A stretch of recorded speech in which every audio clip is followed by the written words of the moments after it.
The Thom Hartmann Program is brought to you in part by the Aiden Forecast, an investment newsletter with weekly updates of leading market indicators and a monthly deep dive into what the details of the economy and the markets mean for investors and retirees. On the web at aidenmarkets.com. The Thom Hartmann Program is brought to you in part by Super Beets. Super Beets are sourced from non-GMO beets, and they're packed with dietary nitrates, helping to produce nitric oxide for more energy, stamina, and support for healthy blood pressure levels naturally.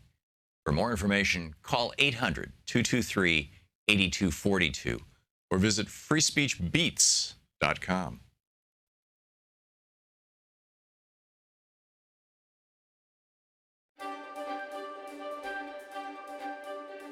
It's Thom Hartmann University Book Club. In the weeks after 9/11, Rodale Press reached out to a bunch of folks, me, the Dalai Lama, Archbishop Desmond Tutu, Rabbi David Wolpe, Thich Nhat Hanh, Chuck Colson, Neil Donald Walsh, and asked for thoughts about a spiritual response to the attack on America. The result was a book, From the Ashes. And this is from the chapter that I wrote, The Goddess of Democracy, a Sacred Archetype to Heal the World. People argue that the terrorist attacks against the United States reflect a war between one religion and another, or between the poor and rich of the world. While there may be an element of truth to each, I'd suggest that the real war here is between the 11th century and the 21st century. And while our leaders, and until our leaders figure that out, we may miss some great opportunities. Back in the Dark and Middle Ages, the Catholic Church ruled Europe. Women were often forbidden to go out in public unless properly covered, and were explicitly the property of men. Justice was swift and severe, ranging from disfigurement to torture to death in horrific ways, and most often meted out with the approval or supervision of clerics. The power behind the power of all the royal families of Europe was the Pope.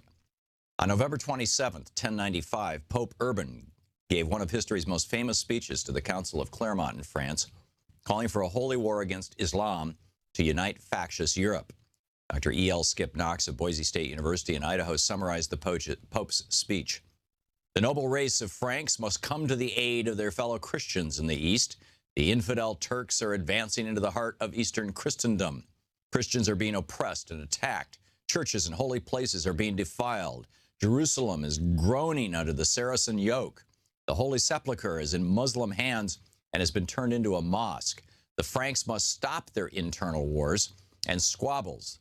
Let them go instead against the infidel and fight a righteous war. God himself will lead them, for they will be doing his work. There will be absolution and remission of sins for all who die in the service of Christ. Here they are poor and miserable sinners. There they will be rich and happy. Let none hesitate. They must march next summer. God wills it. Thus began a war between two different medieval cultures, 11th century Catholic and 11th century Muslim. Over the next few centuries, the Catholics, with their battle cry of Deus Vult, God wills it, were often victorious against the Muslims, whose only crime defined by the Pope was that they were living in the Holy Land of the Catholic Church.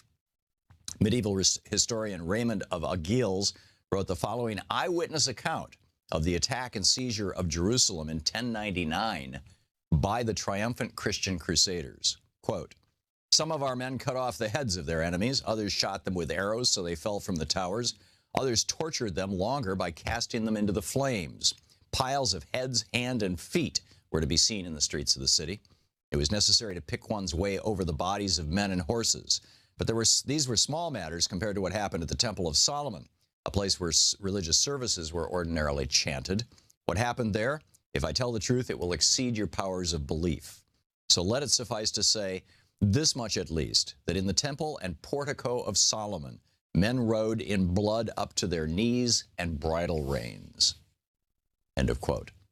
In the 900 or so years since the early Crusades, both Christianity and Islam have undergone profound changes. The Protestant Reformation shook Christianity to its core, and the Renaissance in Europe wrought huge transformations in both Christianity and Judaism. Perhaps the most critical change came about in the 18th century when Jefferson, Madison, Franklin, and others synthesized the highest ideals of Greek, Roman, and Iroquois thought and culture to create the United States of America. In doing that, they ignited the flame of liberty, bringing into the world an archetype that to this day inspires hope worldwide. As America grew and our ideas of Republican democracy spread around the world, further transformations of the world took place. Another turning point was when modern science challenged the medieval worldview of the church in the Scopes monkey trial of 1925. Although Clarence Darrow lost that case, its widespread publicity began a dramatic and lasting process of change across the world.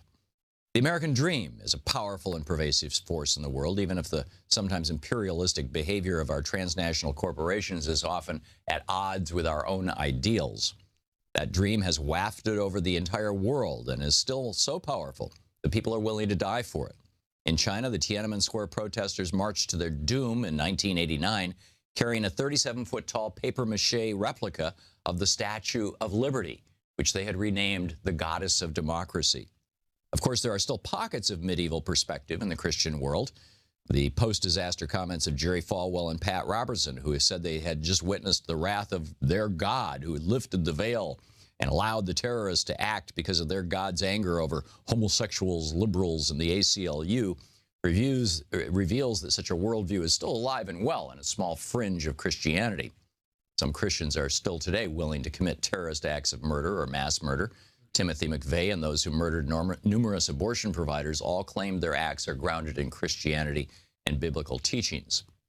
And just as 21st century Christianity still has its own pockets of medieval worldview, so does 21st century Islam.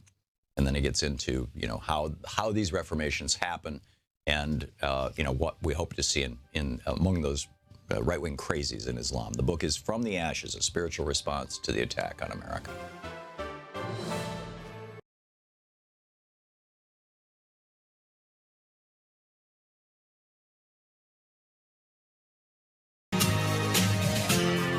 This is the Thom Hartmann Program. And greetings, my friends, patriots, lovers of democracy, truth, and justice, believers in peace, freedom, and the American way. Thom Hartmann here with you, and so happy to have you with us. I subscribe to Harper's Magazine, have for years, on and off, and it always amazes me, so the quality of some of the journalism in there. And there's a remarkable piece that opens the magazine this month. In the Easy Chair column by Rebecca Solnit. It's titled Tyranny of the Minority. And it's basically about the rise of the modern day Republican Party and where it started and how it got here. And the animating bias of it, as it were. And she writes justification for this approach. She's talking about basically everything started to fall apart in the 1960s, or not fall apart, but the Republican Party really started to get its mojo, arguably, in the 1960s. They had been, out in the wilderness. The Republican Party back in the 1920s, promoted corporatism and, the whole, Warren Harding agenda, dropping the top corporate tax rate from 91% down to 25%, and, et cetera, et cetera, et cetera. And in addition to, and also, running on this campaign of less government and business and more business and government. And there's just an amazing quote here from William F. Buckley, Jr. He said, this is, basically in an early edition of his magazine, talking explicitly about this is what the Republican Party needs to do to gain control in America. He said, the white community is entitled to take such measures as are necessary to prevail politically and culturally in areas where it does not predominate numerically. For the time being, the white race is the advanced race. And on the basis of that advanced status, Buckley decided a decision must be made to wrest control from the majority, even though, maybe though undemocratic, enlightened. Fascinating. On the line with us is Tom Tancredo, former U.S. Congressman from Colorado, used to represent the 6th District of Colorado. You can tweet him at Tancredo, Tancredo. Congressman, welcome back to the program. It's been, it seems like a couple of years since you were on as a guest. I think you're right. Time flies. Yeah, it does. It really does. So let me, if I may, you and I, this is one of the weird things, is that over all the years that you've been coming on this program, you and I have largely agreed on the idea that America should have borders and that we should, not necessarily build walls. I mean, this is maybe one of the areas where we disagree, but that we should have policies that penalize employers if they employ people who are not in this country legally. And Reagan suspended the enforcement of that in 1986 as part of his amnesty program, and it never got picked up back again. And so, the country became a giant magnet for folks from all over the world, although principally south of the border. And I'm looking back at this saying, okay, Republicans and Reagan said we want to break the unions in the construction industry, which was entirely unionized in 1986, as you well remember. We want to break the unions in the meat packing industry, which was 100% unionized back in 1986, as I'm sure you'll remember, and many other industries where cheap labor could just blow up the unions, because the unions are funding the Democratic Party. So let's stop putting white employers in jail for hiring people from South America and, let it roll. I mean, right now you got all these newspapers in Mexico filled with help wanted ads for meat packing plants and construction sites all over the United States right now, as you well know. So given that basically your party, your president, over the years, and frankly, you've had 2 Democratic presidents since then who didn't stop that policy and start putting white employers in jail, have been saying to people from south of the border, hey, come on up here. They come up here, they marry. One of them married one of my nieces and, has kids and all this. I mean, it's happening all over the country. Families now. And now, the Trump administration comes along and says, we're going to tear the families apart. We're going to send the undocumented people back home. Yes, we've been inviting them for 30, 40 years, but, screw them. We don't want them here, bloody blah. And I was quoting William F. Buckley. It seems like there's even a racial component to this. When is the Republican Party going to take ownership of this problem? Well, it's a great question. I spent 10 years in Congress, and most of that time, frankly, was devoted to trying to get something done in a productive way on this issue. I was only marginally successful. And the reason is because I had 2 huge opponents in the Congress of the United States. One, the Democrat Party, that was the elites in the Democrat Party that saw the flow of immigrants, both legal and illegal, as a source of voters, potential. Oh, come on, Tom. Even sometimes for real. Congressman, you got one woman in... Just a second. Okay, all right. The other big problem was the Republican Party that looked at that same phenomena, massive immigration, legal and illegal, and saw cheap labor. And as a result, nothing could get done because the status quo served the interests of both of the elites in both parties. That's why nothing has ever happened. Yeah. Well, relative to the Democratic Party, and by the way, there's no such thing as a Democrat Party. I'm sure well, actually, I don't know if you're old enough to remember, but probably not. But yeah, I knew that would pique your interest, but yeah, well, back in the day when Joe McCarthy was doing his thing, he coined this phrase "Democrat Party" and always say it with an emphasis on the rat. And it was named by Thomas Jefferson. It's the Democratic Party. But in any case,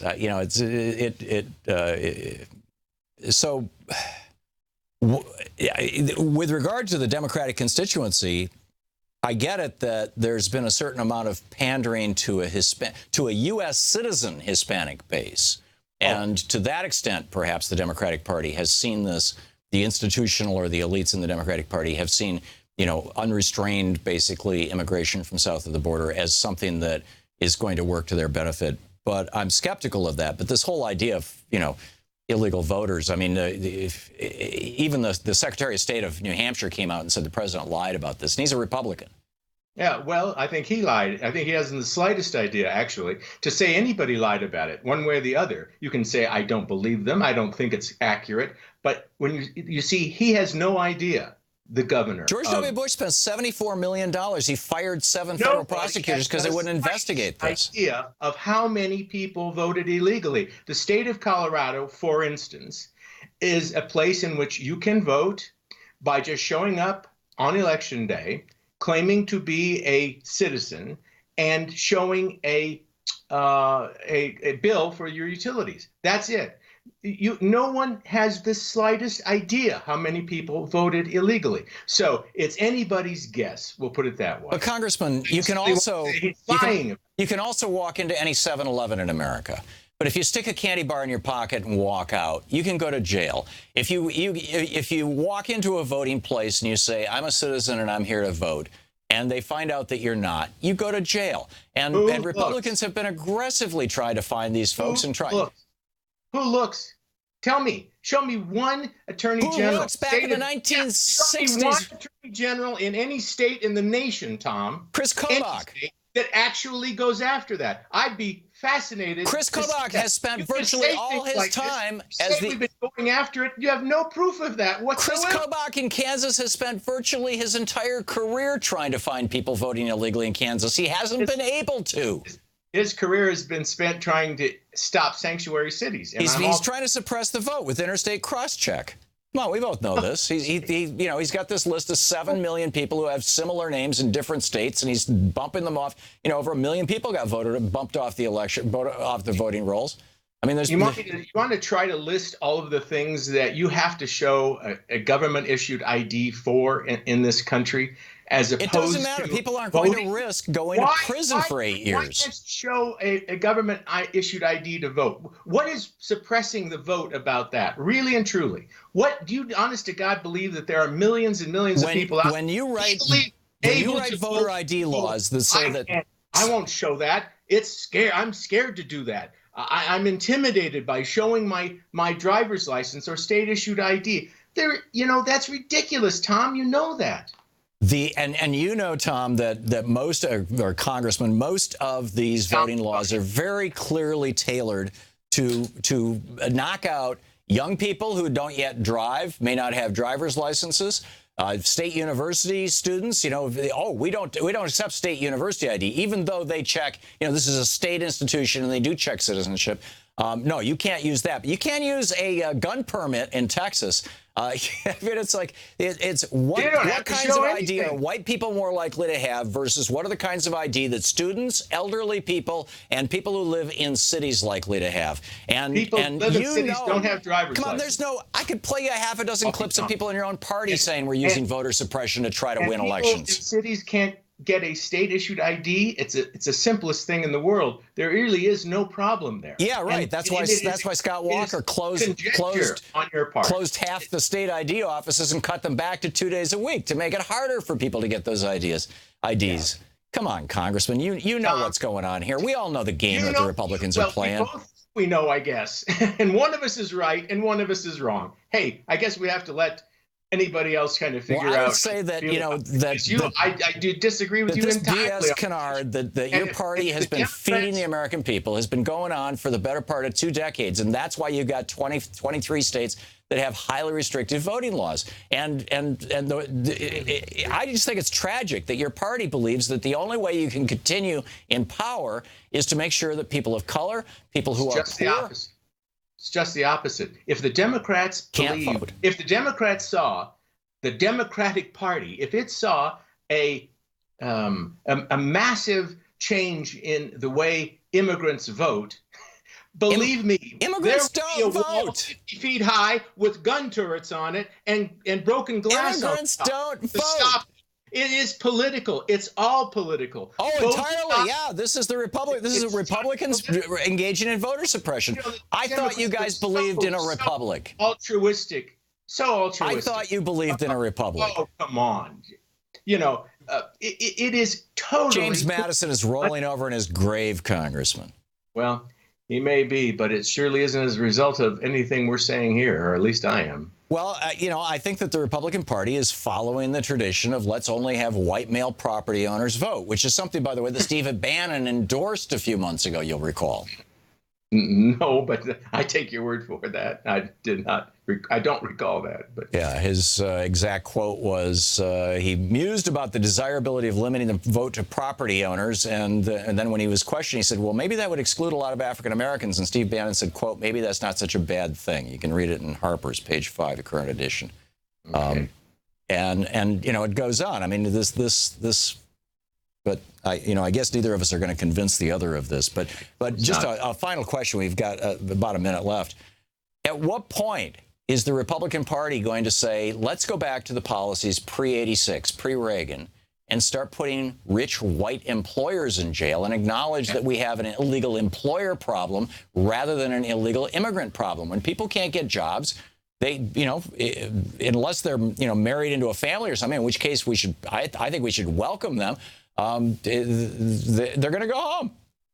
A point of agreement we have just reached. I totally agree with you. Okay. I don't know how many times pushed for, introduced, and attempted to influence the Congress and, of course, my party to do exactly that, to implement something called E-Verify and then actually enforce it. Mandate it for every employer, enforce it. If an employer violates it, fine them. If they do it 2 or 3 times, throw them in jail. It is okay with me. And in the meantime, can we have, like, for my nephew-in-law, can we have some sort of comprehensive immigration reform that says as long as we're not talking about any sort of system, I guess, that would forgive them for what they've done. So you don't want to do what Reagan did? No, because he even said it was the biggest mistake he ever made. And you ask I'll tell you what, ask any legitimate legal immigrant into the country if they think it's okay to give the same benefits to people who have snuck in. Okay, you get the last word. Tom Tancredo. You can tweet him at Tancredo. Thank you. This is the Thom Hartmann Program. We'll be back with your calls, my thoughts, and the news of the day right after this.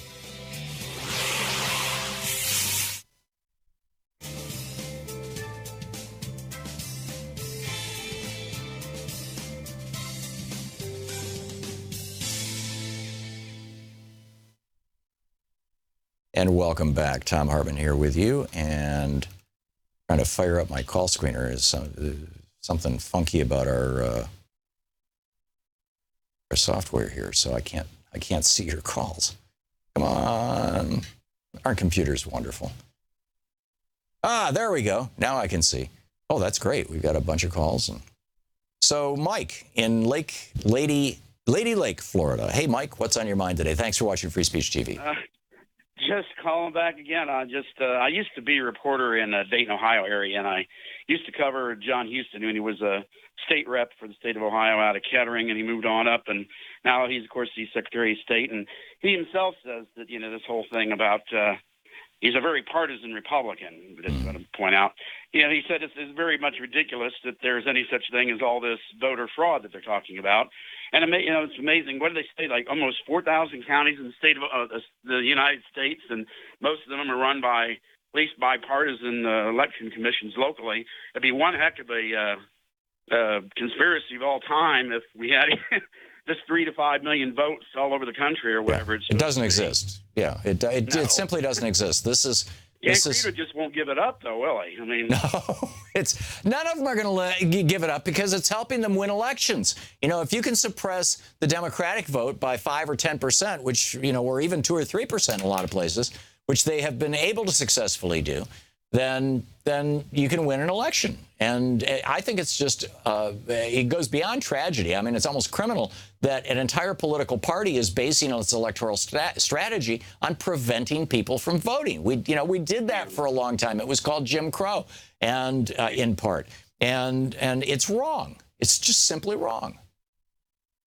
So, Mike, yeah, well said. Don't give it up. There you go. You got to hand it to them. Thanks a lot for the call, Mike. Great to hear from you. Lisa in San Francisco. Hey, Lisa, what's on your mind? Thanks for watching Free Speech. Hi, Tom. Oh, you're welcome. How are you doing today? Great. What's on your mind? That guy, wow. He got my blood boiling so quickly, so early in the morning. Sorry about that. I would think after he's retired that at some point they might give up the scam, but they just keep perpetuating the lie that is so untrue. If they even thought about it critically for 30 seconds. Yeah. I mean, these people, in 1986, I came to San Francisco, and it was shortly after that amnesty had been passed. And my friend and I went around helping to get people, help get their papers together in order to get them ready to meet the lawyers, to argue their case and show that they had been in the country for 10 years. That was one of the requirements. Right. They also had to prove that they had, bank accounts, this, that, and the other, and then pay a huge That they'd sum of basically tax. been good citizens or good residents. And almost everyone, we probably talked to 50 people, and among them, mostly Mexican Americans who had stories abound of coming across the border. Some women while they were pregnant with children, amazing stories of just survival and just trying to get to a better place in life. Most of them, we had to meet them on their breaks at their jobs because they were working 2 or 3 jobs. Right. While the moms were home with the kids in a big family room with 2 to 3 families in a small, tiny apartment. Yep. They were providing for huge families. There's no way they had any free time to do anything like this. No, I absolutely know what you're talking about. Lisa, thank you for the call. Thanks for watching Free Speech.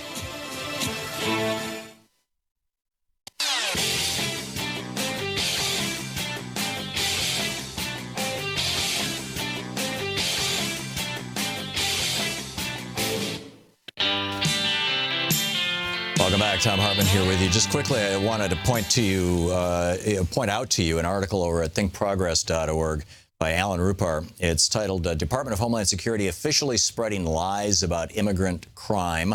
No, undocumented immigrants don't routinely victimize Americans. In fact, this from, of all places, the Cato Institute, the former Charles Koch Foundation.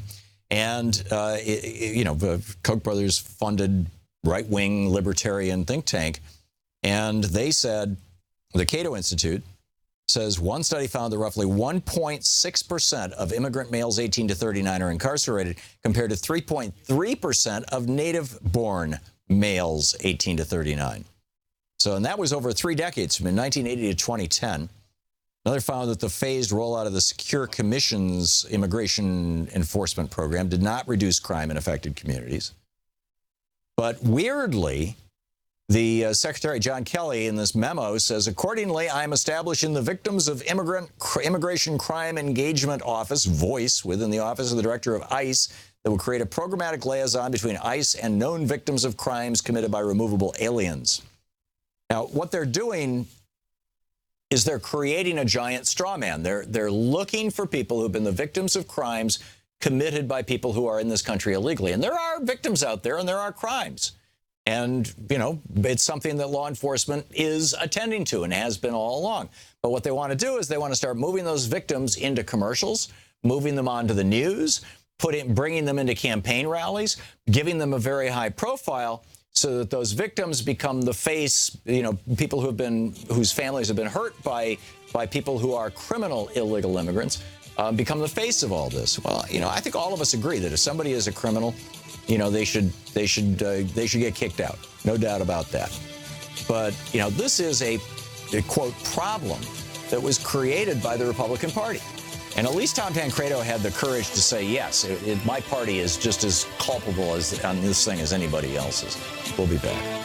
You're listening to the Thom Hartmann Program. Call 202-808-9925. And in the meantime, a lot of people forget we're talking about human beings here. Human beings who in most cases have risked their lives to come to this country.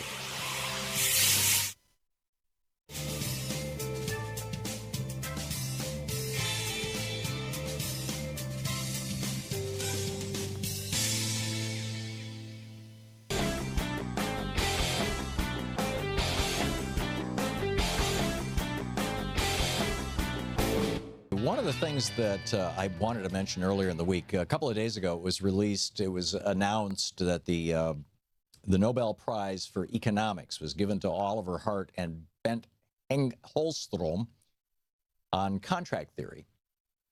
And there's, two kind of interesting things about this. The first is that there is really not a Nobel Prize in economics. Alfred Nobel never envisioned that. The foundation that he created to award the Nobel Peace Prize does not give out a prize in economics. It was created by a bank in Sweden back in the day so that they could give a Nobel Prize, in quotes, It's really the Nobel. It is the prize in economics in memory of Alfred Nobel, right? He's dead, so you can't unauthorize it. Long dead. He's the guy who invented dynamite, TNT. And so, it was originally created to be able to give a nice sounding prize and some credibility to what is today known as libertarian economics and supply side economics and right-wing economics and Republican economics and all that kind of stuff. And, typically it's been used, pretty much politicized. But here's what's interesting. This year's economics prize in memory of Alfred Nobel, and it's interesting, the only news agency that I've heard actually accurately report that, by the way, the actual name of the prize was NPR, for what it's worth, and me. But what they gave the prize for was a couple of guys who pointed out that privatizing things is stupid. That privatizing things, when they are appropriately part of the commons, they are appropriate functions of government, actually works to the detriment of both the government and the people. Doing what Bill Haslam wants to do in Tennessee. Doing what a Republican governor in Michigan did back a decade and a half ago or so. Doing, what Republicans all across the country have been, plugging and pushing and hyping. Privatization. Doing what Gary Johnson talks about. This is, actually, it's kind of he throws it out as privatization is always better. But clip number 2, Danielle. Here's Gary Johnson talking about this. Listen. Should President Obama's health care plan be repealed? Yes. Gun control sounds terrific, but at the end of the day, I think it makes this country less safe. Minimum wage is much to do about nothing. I look forward to that one. Just like every aspect of life, private can do it better than public. I do advocate eliminating income tax, corporate tax, eliminating the IRS. I don't know exactly what you mean by that. Yeah.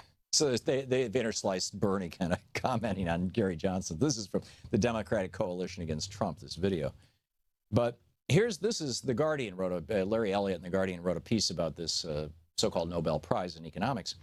And he writes, this matters because there are two often conflicting forces at work when a government decides whether it should run its own services or whether it should privatize them. Improvements to quality and cost reduction. Hart's work, and he's talking about Oliver Hart, one of the 2 economists who won the prize. Hart's work shows that if the government's main priority is to improve quality, it should retain control, since private providers usually have too strong an incentive to cut costs. This can result in an unacceptable drop in quality. One example cited by Hart was the U.S. prison system, where a paper written almost 2 decades ago expressed concern about these in private hands. The U.S. government now accepts that conditions in privately run prisons are significantly worse than those in publicly owned and has decided to end their use. So our own federal government is figuring out, 40 years after Reagan first proposed essentially privatizing everything, and Gary Johnson is continuing that mantra, as are Paul Ryan and the institutional Republicans. And there's no doubt there's many areas where Donald Trump would say privatize it too, although he has broken with the Republican Party, which I find is fascinating, to say I'm not going to privatize Social Security or Medicare. Trump got this is an important thing to remember. Trump got the Republican nomination by taking Democratic Party positions, opposing free trade deals. Every single free trade deal that's passed Congress has been opposed by a majority of Democrats in the House, opposed by a majority of Democrats in the Senate, and supported by a majority of Republicans in the House and a majority of Republicans in the Senate. You wonder why Paul Ryan is upset with Donald Trump? Donald Trump wants to maintain Social Security, and he wants to kill the trade deals. These are Democratic positions. In fact, these are positions that Hillary Clinton is taking. Donald Trump and Hillary Clinton on the same side of the issue, and it's making the Republicans crazy. And now you've got a couple of guys winning the Nobel Prize pointing out that Paul Ryan and the institutional Republicans are completely wrong on this. That doesn't make Trump right. Trump just knows what the people want. He's pushing that button.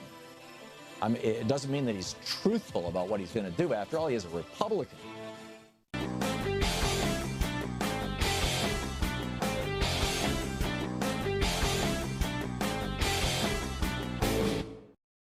want to hear that clip again? Subscribe to the Thom Hartmann Program on YouTube to see all your favorite show highlights. All the important stories we cover and the issues we care about are at HartmannReport.com. Members of our community can comment and join the conversation. Welcome back. Thom Hartmann here with you. Fascinating.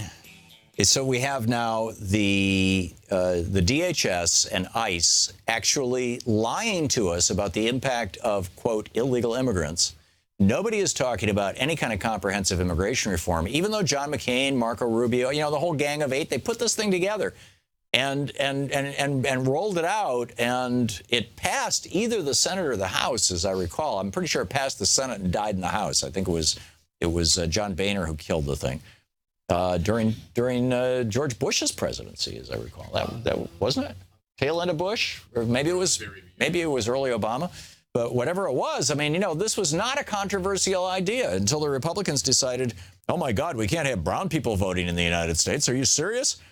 And Pat Buchanan really led that charge. You know, he wrote that book. He had a whole chapter in it about how American culture, in quotes, is dying because there's too many brown people in this country. And it was so offensive that it got him kicked off CNN. But it reflects the thinking in the mainstream Republican Party, in my opinion. So anyhow, David in Tulsa, Oklahoma. Hey, David, what's on your mind today? Hey, Tom. Well, several things, but I guess to be direct on the voter, this congressman's things on the voter. First of all, I have worked as an official, a voting official. The Tulsa Election Board is very meticulous. They go through all the voter registrations using computers and background checks and the like. Nobody gets a voter registration that's illegal. Mickey Mouse or anything like that, somebody might file it as a joke, but it gets instantly picked up and it goes away. The whole thing, you know, we have a problem with election fraud. The whole idea of electors that can be not in the district that they're representing and vote for a candidate. We have the problems of manipulation of the vote, where somebody can hack a machine, because we have this idea that, oh, we're going to make everything electronic, whereas something as sacred as voting, we can't have hand balance that could be hand counted. I'm all for an investigation, that Trump wants to go for an investigation, and let's go count the ballots in Milwaukee and in Michigan. Yeah, and in Detroit. Wisconsin. And in Detroit, where the electronic voting machines in Detroit showed that 75,000 people stood in line for hours and hours, voted for everybody down ticket, and did not vote for president. 75,000 people. Let's audit those machines. Yeah. And the last point, you know, it's not, elections aren't won by the majority. Elections are won by the majority of people that actually vote. Correct. That's the little nuance that's missed. There's so many people that have given up on voting. That, you know, it's just, it doesn't matter what I vote for, because they're going to be against me anyway. And of course, this part of the Democrats are just as guilty as the Republicans. Like, you know, Nader said back when he went against Gore, that there wasn't really much difference between the two. I think there's a considerable difference between the two, and I disagreed with Ralph Nader then. I disagree with him now. I agree in the fact that at least more social. You know, well, it's not just social. I mean, do you really think that if Hillary Clinton was president right now, that you'd have a head of the EPA who's committed to destroying the EPA, that you'd have a head of the education department who wants to take down public education, that you'd have a head of the labor department who wants to destroy it? Not. And as far as Scott Pruitt is concerned, that man did all of those suits on the Oklahoma taxpayers' dime while this state is in a $1.5 billion deficit, and he was favoring also and was getting allowing chicken farms to put pollution into our drinking water. And of course, the county, the people, the population are against that. We were all for restricting that, but this is where they come in. They go over these a small group of individuals that have power, supersede all of the individual voters. David, a question for you. Population. A question for you. Since you live in Oklahoma, you live in Tulsa, what is the if you don't know the answer because you pretty much only hang out with Democrats, just feel free to say so. But I'm curious if you have any sense of how Scott Pruitt, he was the Attorney General of your state, he was the chief law enforcement officer, he was the guy who was supposed to oversee fracking during the era when you were going from 5 earthquakes a year to 300, 400, 500 earthquakes a year. How was Scott Pruitt viewed by Oklahomans? Well, it was kind of depends. You had some Republicans that were more along the Eisenhower Republicans. Mm-hmm. The ones that were originally we were the stewards of the earth. Right, good government Republicans. You do have there is a set of Republicans that believe, and the Christians that believe we are the stewards of the earth, and it is to us to maintain to not pillage the environment. But then you have this one group, this other subset, the Ayn Rand, social Darwinistic, and it also falls into the apocalyptic ones that believe in, the Christian dispositionalists and Reconstructionists who believe that it's their duty to bring about Armageddon. That it doesn't matter what we do because it was written in the Bible that every mountain shall be reduced. Yeah, this was the whole James Watt thing. Why he was selling off federal lands for pennies on the dollar, because Jesus is coming and is going to make all things new again, etc. Yeah. David, I got to move along, but thank you for the call, and thanks for sharing an Oklahoman's perspective. I appreciate it. Stephanie in Alexandria, Virginia. Hey, Stephanie, what's on your mind today? Hi, Tom. I love your show. You're one of my go-to sources of news analysis, so thank you. I just wanted to call in, and I want to say I appreciate you talking about the voter suppression laws. Yes, real people have difficulty getting those state IDs. Your guest is wrong about that. My mother's a resident of Alexandria, Virginia. She's 83 years old. She has never been a driver. She's never driven. Before she got cancer, she was healthy enough to walk everywhere she needed to go, including to the elementary school that I went to, which is where she voted every year for 40 years. Absolutely regularly. Then they passed these voter suppression laws in Virginia requiring a state photo identification to go and vote. And that is hard for her because, one, she doesn't drive. So you got to get somebody to drive you to wait at the DMV to get this ID. You have to sit there. And, a lot of elderly people who are dealing with illness like she is, they do not feel well enough to sit and, get up and get down and do all that rigmarole involved in going out and getting these IDs, not to mention that there's a cost associated with it. Yep. So, there are real people being affected by those laws. And I think I got lucky this year. I managed to get her paperwork in. It was after the line for the absentee voting, and they make you acknowledge that they may take a provisional ballot from you that won't ever get counted. Oh, geez. So in other words, if you can get this and your vote won't count anyway. Yeah. So well, this is the whole plan is that and my mother, same situation. When my second brother, I'm the oldest of 4 boys, and when my brother Steve was born, one down 2 years later than me. My mother basically stopped driving and just became a full-time stay-at-home mom and let her driver's license lapse because my family could only afford 1 car and Dad drove it to work every day. And so, he would come home and we went shopping. He would take us all shopping and stuff like that. But she had no driver's license the rest of her life. And she not only did she vote, she was an election official. I used to go down to the local elementary school and watch her checking people in the book, And but under these rules, my mother would. She's passed away now, but she would not have been allowed to vote, and that's exactly what the Republicans want. They don't want people over 65 voting because people over 65 have had the experience of single-payer health insurance, Medicare, and they know that it works, and they're going to fight for their Medicare and their Social Security. And the Republicans want to turn Medicare into a private, for-profit health insurance company, program handed over to United Healthcare and Aetna, and they want to turn Social Security into something administered by the banksters so that they can, just like they do with your 401k, take $30,000 out of your $100,000 invested. And as I was sharing that story from the New York Times about that yesterday. And this is what it's all about. It's all about this giant ripoff. There's no other way to describe it. So, Stephanie... It was very heartbreaking, and she was very heartbroken. This might be her last election. Yeah. And, the idea that she couldn't vote for the first woman on a major ballot ticket was heartbreaking to her. All because of voter suppression by Republicans. It's astonishing. Stephanie, thanks for sharing that extraordinary story. I appreciate it. Thanks for listening to SiriusXM. We'll be right back. It's 15 minutes before the hour. You're listening to Thom Hartmann. Visit thomhartmann.com for audio and video archives. Back with more of your calls, the news of the day, and my thoughts on all of the above right after this.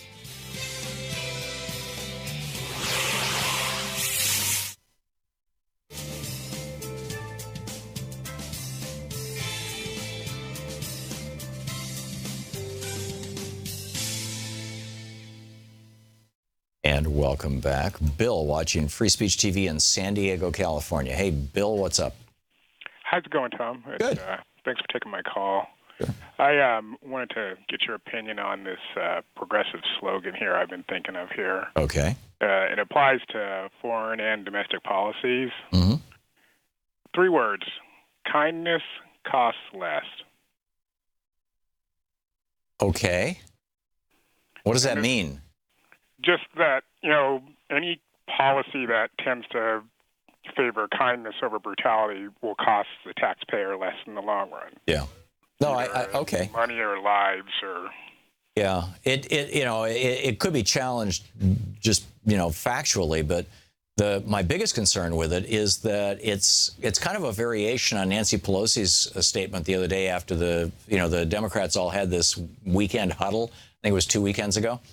And she came out and she said the Democratic Party, and this was like the rebranding of the relaunching of the Democratic Party. And she said the Democratic Party stands for an economy that works for all. And I'm like, no, the Democratic Party stands for an economy that works for the bottom 99%. And, let the top 1% who've got all the money and all the power, let them figure out their own way through. But, we're not here to defend them. We're not here to represent them. We're here to represent the bottom 99%. If, this is the lesson that the Democratic Party and the progressive movement has yet to learn, which is the lesson that the Republicans know so well, which is that without an enemy, you will not find allies. You have to, a good guy can only be as good as his enemies are evil. A superhero can only be as good as the supervillains are. And the Democratic Party needs to start calling out the Koch brothers, calling out the Koch network, calling out the billionaire network, calling out the right-wingers and the billionaires who are trying to game our economy, calling and our politics, calling out the Republican Party for everything from voter suppression to stealing 55 federal judgeships, including one on the Supreme Court. The list goes on and on. Instead of coming out of that meeting saying, "Oh yeah, let's all kumbaya, hold hands, we're here to make an economy that works for everybody," that kind of I agree with that. Yeah. Feel-good rhetoric. It just, we need to start taking names and kicking ass. I don't know how to say it beyond that. Well, I agree. I think though, if you call out them on their brutality, just show what it costs the taxpayer. Yeah. Just having a policy of brutality over a policy of kindness. Well, and that is kind of subtext to my math too. It puts progressives on offense, and the Republicans or any right wingers who favor brutal policies have to show how this is costing the taxpayer less. Yeah, we absolutely have to go on offense, and this is the subtext to my discussion with Tom Tancredo is there are actual lives at stake here, at least in the immigration debate. There are real live human beings who have in many cases risked their lives to come to this country for a job that was promised them by Republicans and by Republican-leaning corporations. And now the Republicans are trying to demonize these folks, and it's just the most cruel, cynical form of God only knows what, of political exploitation that I've seen in my lifetime. I just find it terrible. Bill, thanks for the call, and thanks for, but keep working on it. The progressive slogans are good things to have. Thanks a lot for that. We will be back with more of your calls right after this. It's coming up on about 11 minutes before the hour. Stick around.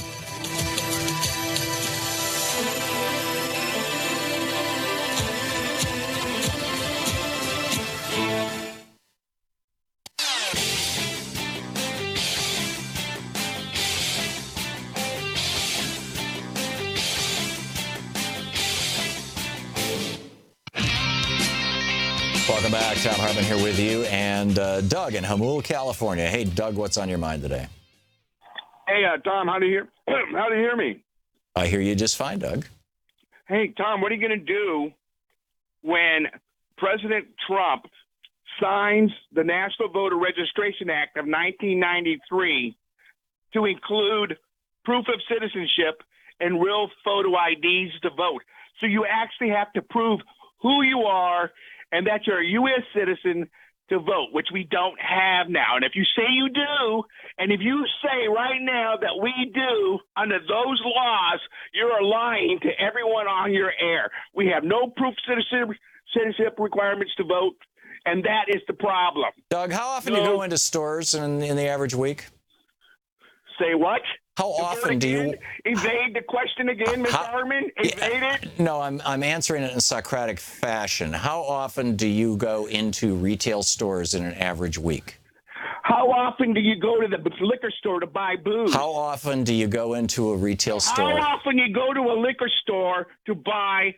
Okay, let me get right to it then. How often do you shoplift, Doug? Just because you can? Well, how often do you go to a liquor store? Because that's okay. now. All right, you're not interested in having a conversation about this, are you, Doug?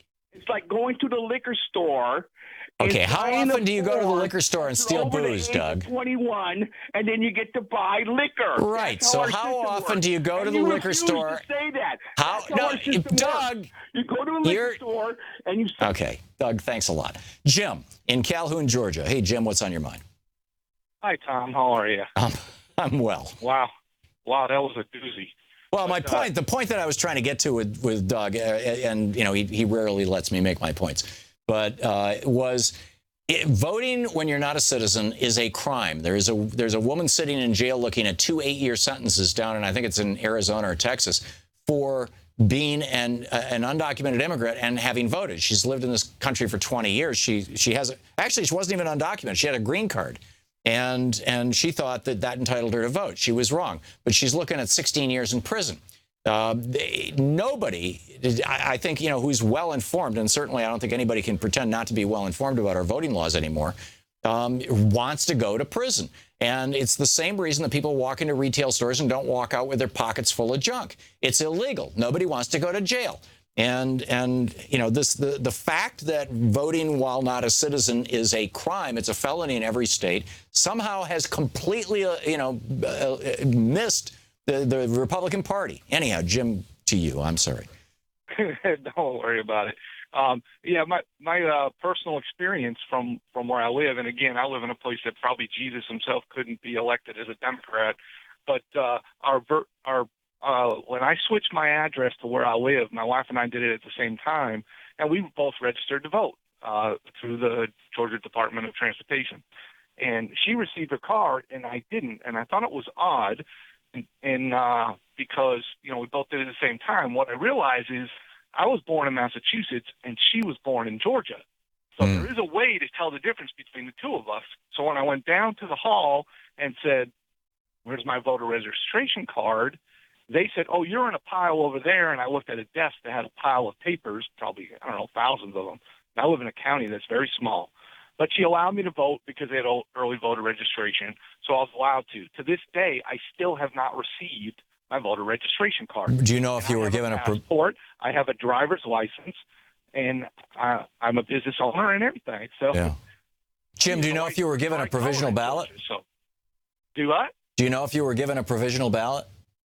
No, they gave me a card, and I went right into the little voter booth. Oh, okay. So and voted at that moment. They had early voter at that time. Right. So this was in the last election.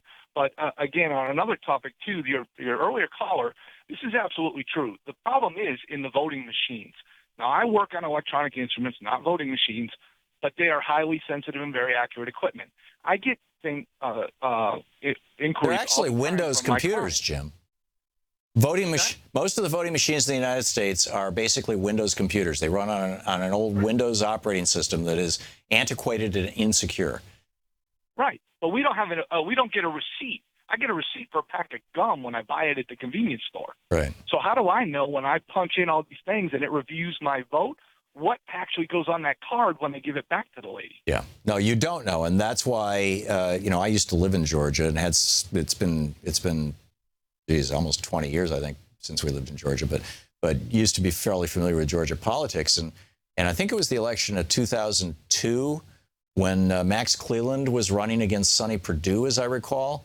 And Cleland was favored to win by 2 points, and when they counted the vote, Perdue won by 2 points. It completely flipped the vote, and it flipped the vote on the governor's race, and it flipped the vote on the Senate race from what all the polls were showing and what the exit polls showed to what the electronic voting machines showed. And there was this story in the Atlanta papers about how 37 memory cards had gone missing for 24 hours, after the election and before the counting and all this stuff, or maybe it was before. And there was all these questions. And my producer of my show at that time lived in Atlanta, and he blew up 7 voting machines trying to vote simply by trying to write in a candidate on the electronic voting machine. And every time he did that, it crashed the machine. And when it crashed the machine, they had to reboot it, and it lost all the votes for the whole day from that machine. The voting people, the machine, the election officials were quite upset with him for doing this. And it was in a Democratic district, one of the few Democratic districts. And, well, actually, there's a number of Democratic districts in Atlanta. And, it's just like they put the crappiest, oldest, most fragile machines in the Democratic districts. And then you wonder why in Detroit, 75,000 people's vote for president of the United States did not get recorded, even though their down ballot votes did. And they were all voting Democratic. It's like, yeah, we've got a big problem in this country with these voting machines. Jim, thanks for the call. Mitch in Silver Spring, Maryland. Hey, Mitch, what's on your mind? Yeah, hi, Tom. I wanted to talk about the Oyster Code of 1865. It's got a parallel, during that time after the Oyster Code. Old soldiers were returning to Maryland, and the Maryland governor decided to pass what was called the 1865. Mitch? On the Chesapeake Bay for oysters had to have a license, and it only licensed white men, and all white men were then deputized to enforce the Oyster Code. Right. And so up until that point, much of their economy had been, farming and stuff, but at that point, the soil had been depleted, and the thriving economy was on the Chesapeake Bay, the oyster industry, which was dominated by mostly African Americans. And so after this Oyster Code was passed, the white men who had an oyster license were not only allowed to enforce the Oyster Code, but they were allowed to engage posse comitatus to seize any so-called oyster violators, fishing gear. Who happened to be black. I'm sorry? Who happened to be black. Yes, sir. Yeah, so it was like a license to pillage. Their property was auctioned off, and that white man was allowed to keep a quarter of the proceeds. So it was almost like you had the movement in Maryland, the Back to Africa movement, where there's this group of wealthy men who are just trying to push the slaves back to Africa. And then you had this governor come in that said, here, we're going to deputize all the white men to enforce this Oyster Code. And it was a way of pushing out the African-American community in favor of the white men who had been down south. Yeah, I mean, this is American history. This is just absolutely American history. And I've got to get over to the new museum here, the African American History Museum. I'm really looking forward to it. It was really, really hard to get tickets at first. We've got to check it out. But Mitch, thank you for the call, and thanks for sharing that story. Remarkable stuff. And thanks for listening to Sirius XM. We'll be right back.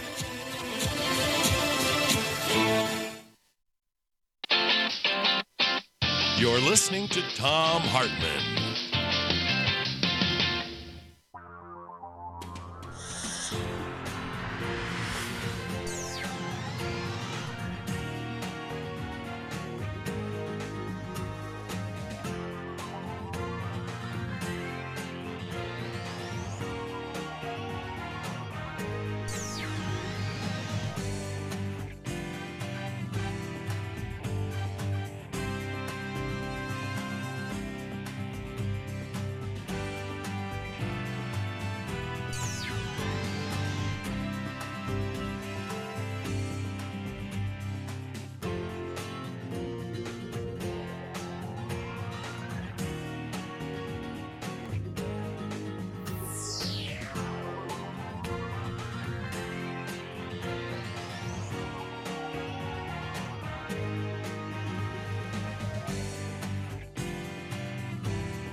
Thom Hartmann Program is brought to you in part by the Aiden Forecast, an investment newsletter with weekly updates of leading market indicators and a monthly deep dive into what the details of the economy and the markets mean for investors and retirees.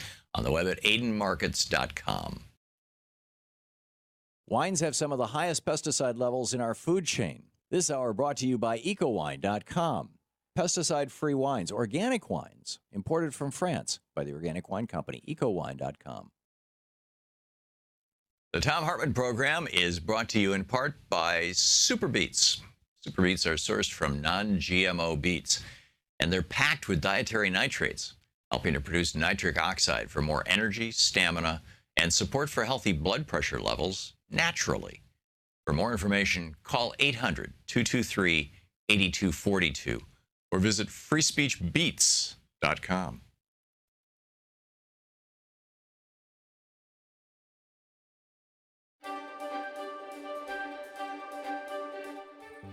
Hi, it's Thom Hartmann Book Club, and today we're reading from What Would Jefferson Do?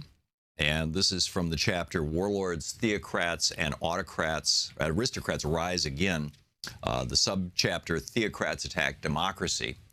And the epigraph that we started the chapter with is from President Abraham Lincoln, where he said, "I am approached with the most opposite opinions and advice, and by men who are equally certain that they represent the divine will.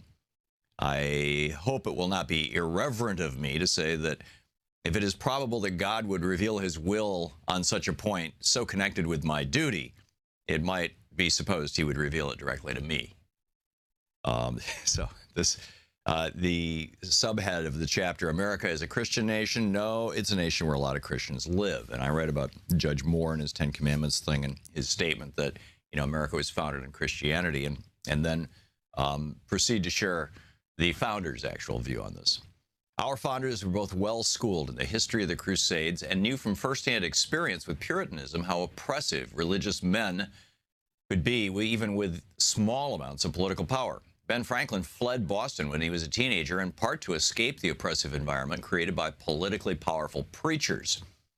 And for the rest of his life, he was openly hostile to the idea of a secular power being wielded by those who hold also religious power.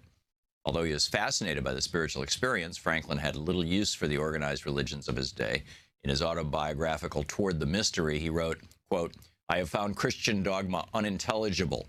Early in life, I absented myself from Christian assemblies," end quote. In his autobiography, Franklin talks about how he came to this way of thinking, quote, "My parents had early given me religious impressions and brought me through my childhood piously in the Puritan way.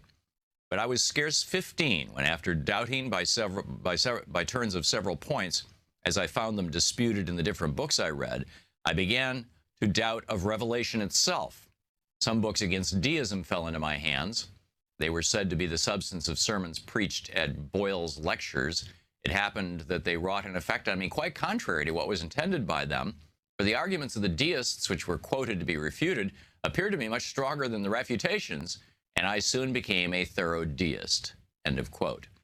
Franklin, like most of the more well-known founders, was a deist, subscribing to a philosophy made popular by Unitarians who held that the Creator made the universe long ago and has since chosen not to interfere in any way, that, that neither Jesus nor anybody else was divine, or alternatively, that we are all divine, and that there is only one God and not three. Another founding deist who resisted giving political power to those with religious power was George Washington. Jefferson's diary entry for February 1st, 1799 reads, quote, "When the clergy addressed General Washington on his departure from the government, it was observed in their consultation that he had never, on any occasion, said a word to the public which showed a belief in the Christian religion, and they thought that they should so pen their address as to force him at length to declare fidelity whether he was a Christian or not. They did so. However," Jefferson noted, "the old fox was too cunning for them. He answered every article of their address, particularly except that which he passed over without even notice." Jefferson concluded that Washington, quote, "never did say a word on the subject in any of his public papers, and that Governor Morris, a close friend of Washington's, has often told me that General Washington believed no more in that Christian system than he himself did, than Governor Morris did," end of quote, from Jefferson.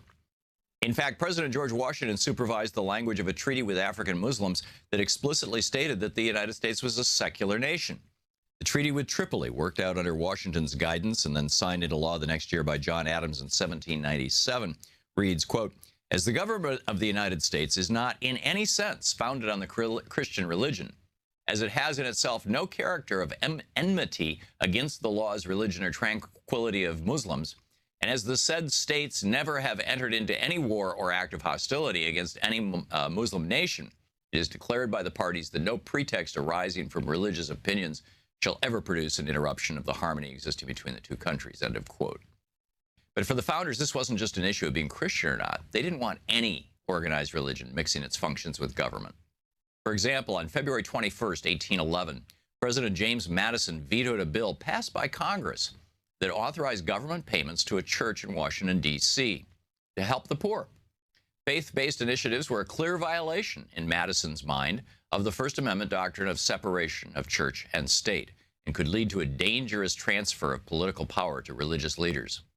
Caring for the poor was a public and civic duty, a function of government, and should not be allowed to become a hole through which churches could reach and seize political power or the taxpayer's purse.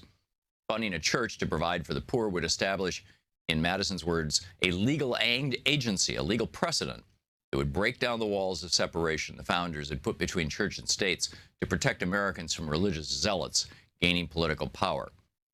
Thus, Madison said in his veto message to Congress, he was striking down the proposed law because it helped a church to, quote, provide for the support of the poor and the education of poor children of the same, which, Madison warned, would be a precedent for giving to religious societies. That would be giving federal funds. Now, things have certainly changed since then with the faith-based initiative program that started under Reagan has now exploded. But anyhow, the book is What Would Jefferson Do?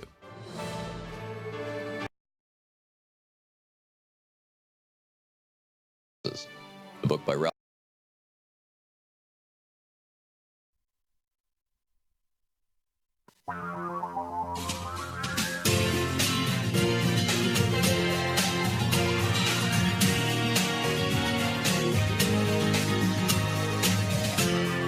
This is the Thom Hartmann Program. Welcome back. Thom Hartmann here with you, and pleased to have back in the studio with us libertarian economist and president of the Market Institute, Charles Sauer. MarketInstitute.org is his website. You can tweet him at Market Institute, or his personal Twitter handle is Charles Sauer, S-A-U-E-R. Charles, welcome back. Thanks for having me. Great to have you. So I find this very bizarre that the administration is reverse engineering all the numbers that they're going to use to justify everything from tax plans to immigration policy to trade policy based on the assumption that we're going to have 3% GDP growth when we haven't cracked 1.2% GDP growth since the 90s. This is bizarre. Is this, I mean, you're an economist. You have to be looking at this going, this is crazy. Well, so I guess there's multiple levels of what I find interesting here. It's one, if we look at the Obama presidency and what they said they're going to pass Obamacare and people are going to save on average, $2,500 per family was going to be saved. And they didn't hit that mark. And it was one of the black marks, one of the problems that hit Obamacare is that they didn't hit that mark. And so when the Trump administration... If I may interject, I think they would have hit that mark if they had a public option, if Joe Lieberman hadn't prevented them, if this turncoat Democrat had not prevented them from having a public option, because he was the one vote they needed. Well, we're going to completely disagree with that because the death spiral that it's in right now is because they just purely focused on the individual market, and having the public option wouldn't have solved that. But if we look at the failures of the Obama administration, when the Trump administration redefines their goals of something that is very high, I mean, it's a great goal to have, but I don't. Since after World War II, I'm glad that we don't have a president that's shooting for 0.5% economic growth. Right? It's good that they're trying to shoot for 3% economic growth, but it's something that he's going to be judged by for the rest of his administration. So I agree that it's bizarre. I agree that he's probably not going to hit it, but the odds are he's going to have a higher economic growth than Barack Obama, and because Barack Obama had one of the lowest economic growths of any president since the 1940s. So, well, and the reason why, of course, is because Republicans said no to absolutely everything he tried to do. And so you're operating on the assumption that just like during the Reagan administration, just like the first Bush administration, and just like the second Bush administration, that Republicans who say no, no, no, no, no, when there's a Democrat in the White House to any kind of spending programs, any kind of stimulus programs, are going to, as they did for Reagan and both Bushes, say, yes, yes, yes, we'll double the national debt, no problem. We will stimulate the economy so that you can, wear a halo so we can, praise St. Ronnie who tripled our national debt. That's not what I'm going to say. I will agree with you on the fact that Ronald Reagan spent and spent and spent, and he spent on a lot of areas that didn't make sense.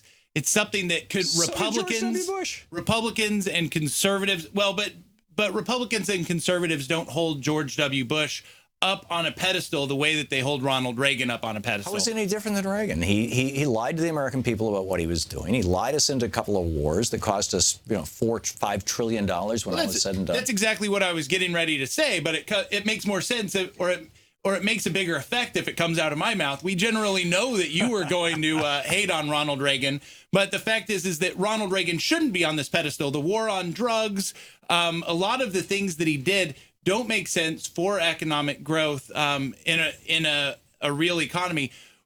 But let's get back to the fact that Trump, by looking at the 3% growth, by looking at using different numbers to justify economic growth, there are some of the things that they're looking at that are good. It would have been better if President Obama would have started looking at them differently, so that now in a Trump administration, we could start with a new set of numbers. A lot of economists, there's an article going around by Eberstadt. I know his son well. I don't know him well. And David Brooks today that talk about this. But since the 2000s, we haven't had a great economy. But if we look at labor participation rates, they're really, really low, but that's not captured in our unemployment numbers. We need new economic data, and we need to look at different numbers to justify it. I don't disagree with that. And in fact, it's a point that Bernie Sanders was making on this program for the 11 years that he was on here every week. And, that we're not accurately capturing a whole bunch of numbers, from the numbers that we use to calculate cost of living increases for Social Security to the numbers that we're using to calculate unemployment. And I don't disagree with that. But there was this you mentioned David Brooks. David Brooks has a piece in the New York Times. It was called "This Century is Broken." It's one of the top 20 most forwarded stories right now in the New York Times. And basically, he's kind of bemoaning the loss of civility and the loss of some fantasy Republican time when people like William F. Buckley would say, and I quote, "The white community is entitled to take such measures as are necessary to prevail politically and culturally in areas in which it does not predominate numerically." In other words, the whites should control places that are majority black. He was speaking of the South.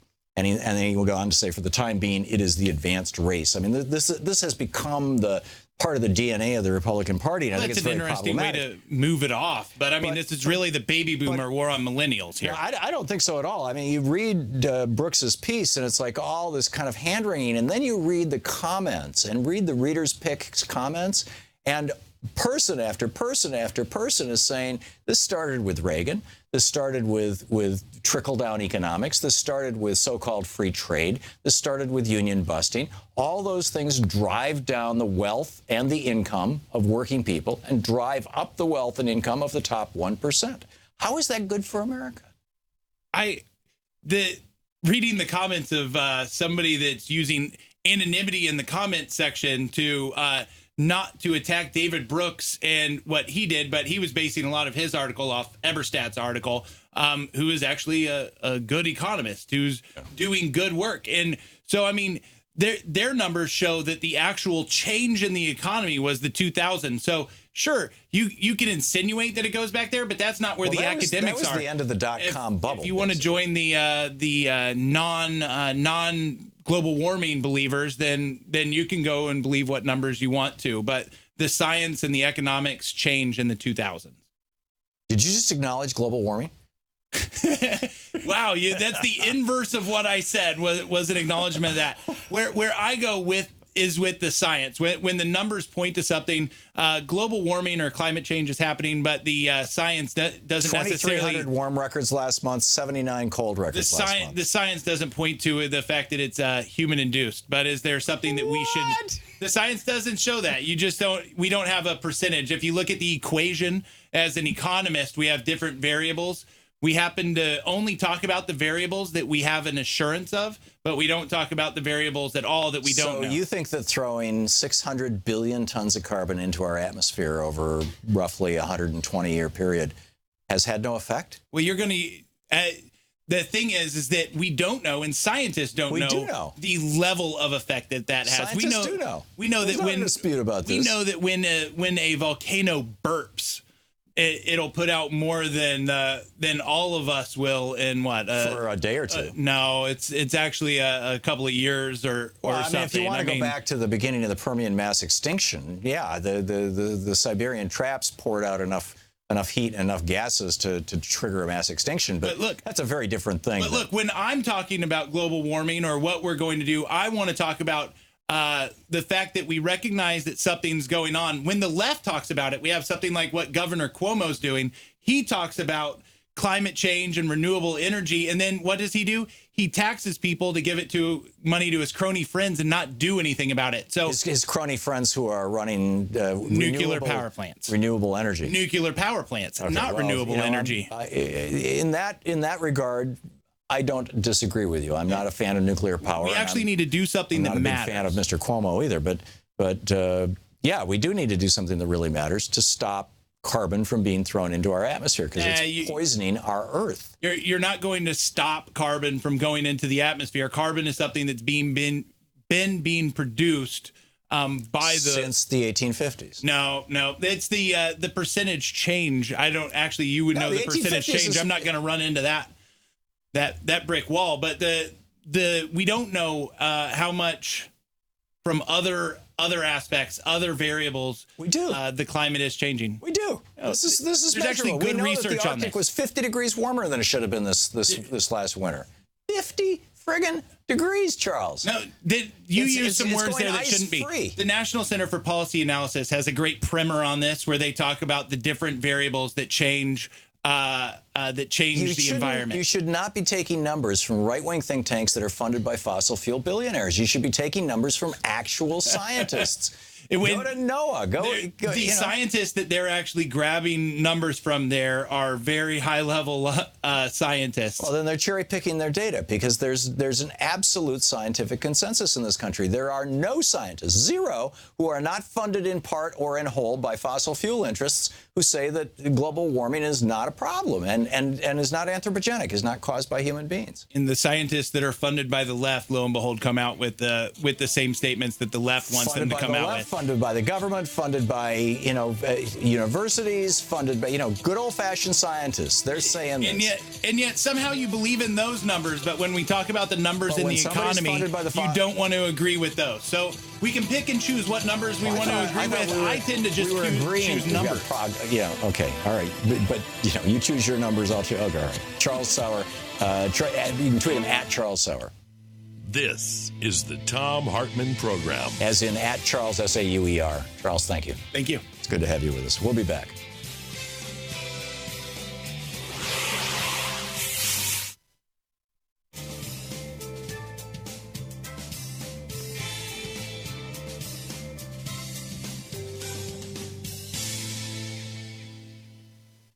And welcome back.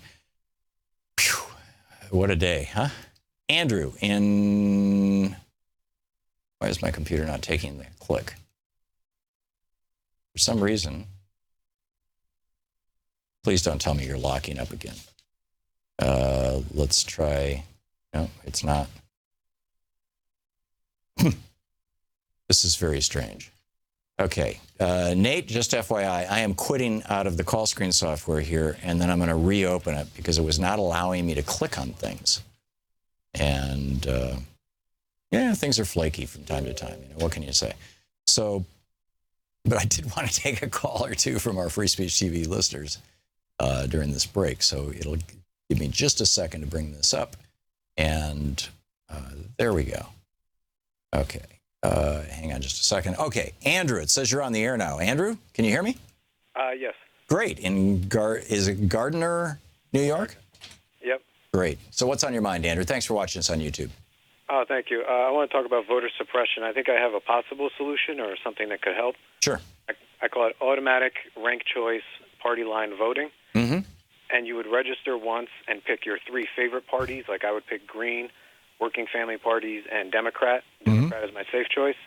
And then every vote from dog catcher to president, you would just be automatically counted as voting for your party. And then if you show up that day, though, then you can kind of cancel out the automatic vote and vote against your party if you want to. Well, that's interesting. That's very interesting. But what is that? How does that deal with the Republicans saying, sorry, you don't have the right kind of ID, so you can't vote today? That wouldn't help, except that a lot of people wouldn't have to show up. They would maybe have to prove they're citizens once to register. Right. And then they wouldn't have to do anything if they're a Democrat and they want to vote all Democrat, they can just stay home. Right. And it counts already. What I find bizarre is that the Republicans on the one hand are saying, we only want citizens to vote. We want people to prove that they're citizens. And then on the other hand, they're not saying, and we're going to appropriate enough money so that we can investigate the citizenship of everybody in America, and we can provide them at no cost or effort to them a citizen card. Back, it was, I think in the late 90s, during the Clinton administration, there was an effort to provide a uniform national ID, a single card that has a picture on it that's certified as, yes, this is you. And it was pushed. I mean, they got all kinds of pushback, mostly from Republicans who said, this is your papers, please. This is the first step down the road to tyranny. But it would have provided a voter ID for everybody. I'm guessing that maybe the Republicans were opposed to it because they were engaged in voter suppression. What do you think, Andrew? I totally agree. It's just like a lot of the clips you play, the Republicans say they win more when less people vote. Yeah. Well, that's that Paul Weyrich clip. In fact, I should have played that Paul Weyrich clip for Tom Tancredo, although he's heard me play it. I played it at him before. I mean, for example, why don't we simply make Social Security cards have a photo on them, right? And for that matter, why don't we make it so that you can email your picture to the Social Security Administration and they mail you back. Of course, then that's just people with computers. I mean, once again, we're getting into this kind of elite thing of, well, if you're wealthy enough to have a computer and you're literate enough to have a computer, then you get, your ID. I'm just so horrified by the whole thing. Andrew, thank you for the call. Thanks for watching us on YouTube. I appreciate it. We'll be right back. It's 23 minutes past the hour.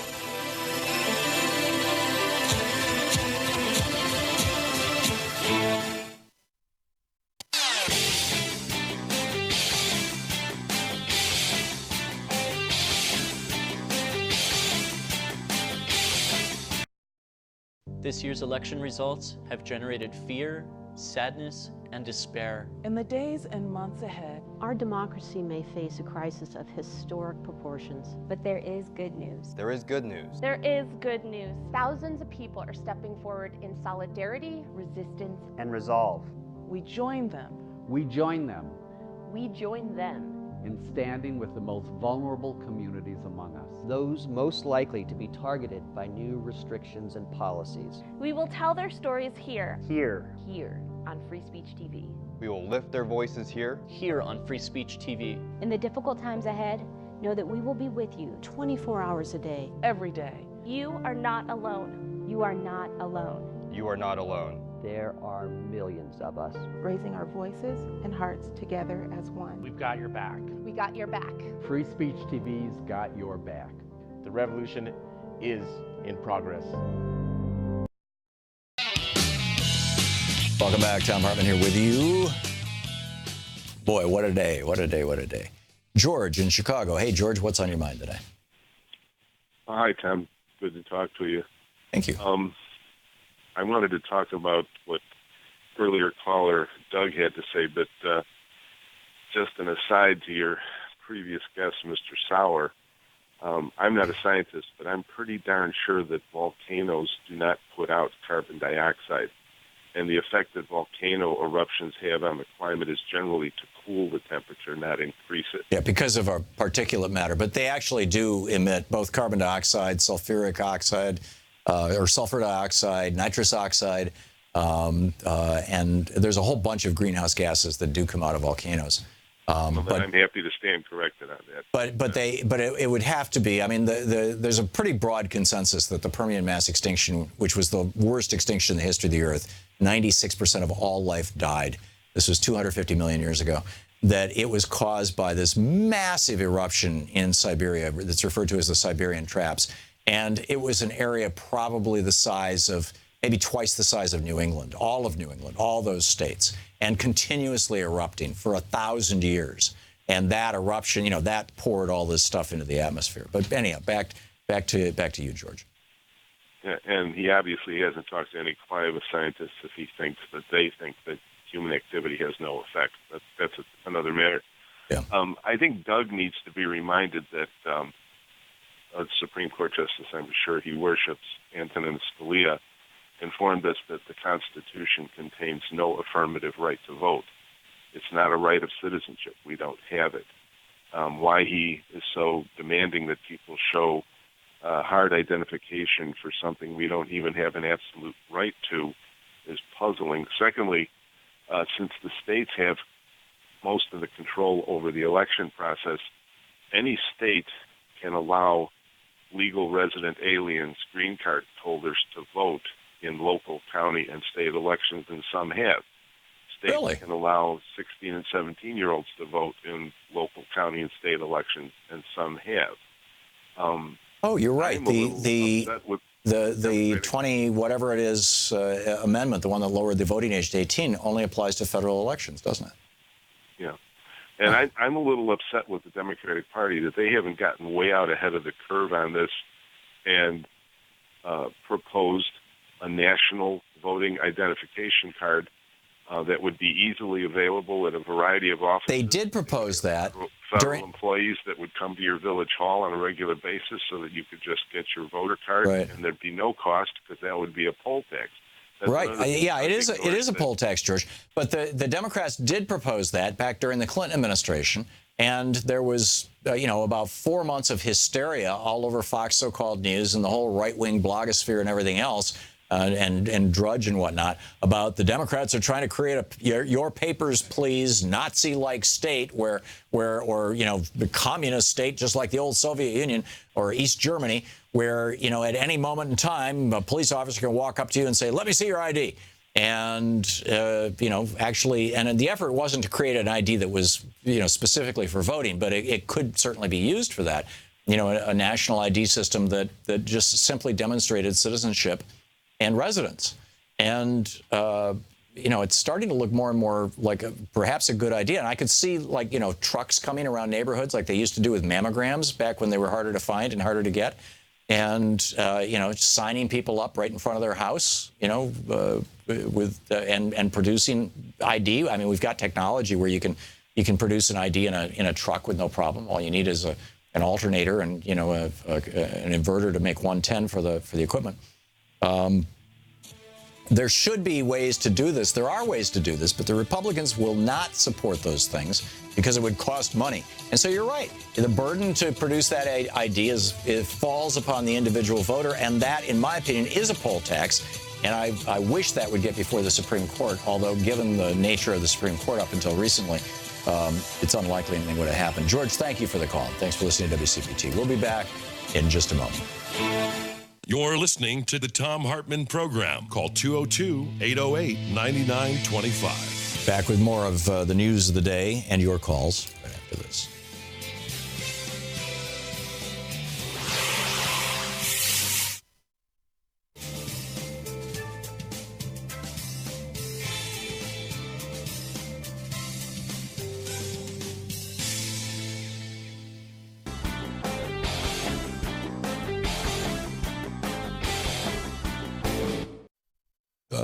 If you want to have that, because of the climate crisis, because we are looking at mass dislocation of hundreds of millions, billions of people over the next generation, which will almost certainly lead to wars and crises and famines and diseases. And I mean, some serious stuff is coming down the road as a result of the climate crisis, which, is only gently being addressed, particularly in the United States.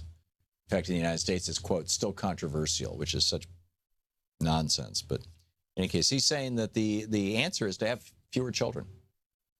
He's like, I'm not going to bring, multiple kids into this world. Life is going to be tough. And I understand that. He says a valuable philosophical contribution here is the difference between making people happy and making happy people. He said, when I feed a hungry person or prevent a harm from befalling somebody, I improve a person's well-being. But when I create a person whom I will then feed and prevent from harm, I make a person who will predictably be well off. And in the first case, I add happiness to the world, whereas in the second case, I added happiness by creating a person who will be happy. See the difference? He gets into this whole philosophy thing and says, I would argue that it is more anti-life to prioritize creating new life over caring for or even not harming those who already exist. Now, one of the arguments that people push back against, bioethicists and whatnot who are saying we should have smaller families rather than large is, you don't want to be in the situation of Japan, where the population is aging and there's fewer people for the workplace. Oh, my God. Well, there's an interesting story this morning about how we can kind of generally broadly expect that over the next decade, we're going to lose about 5% of our jobs simply because automation is getting so much better. Artificial intelligence, robots, what used to take 10, 15 people to make, on an assembly line is now done with one or two robots. What used to take 15 checkout clerks in a supermarket is now done with one person supervising self-checkout machines. And every day this is, the tellers in banks are being replaced by an app on your phone. Increasingly human labor is becoming less important. And so if we're going to have a 5 or 6% decrease in the need for our labor force, do we really want to be growing our population? I think that, an aging and thus shrinking population like Japan has, like Germany has, although Germany's has changed right now because they're taking all these immigrants in from Syria.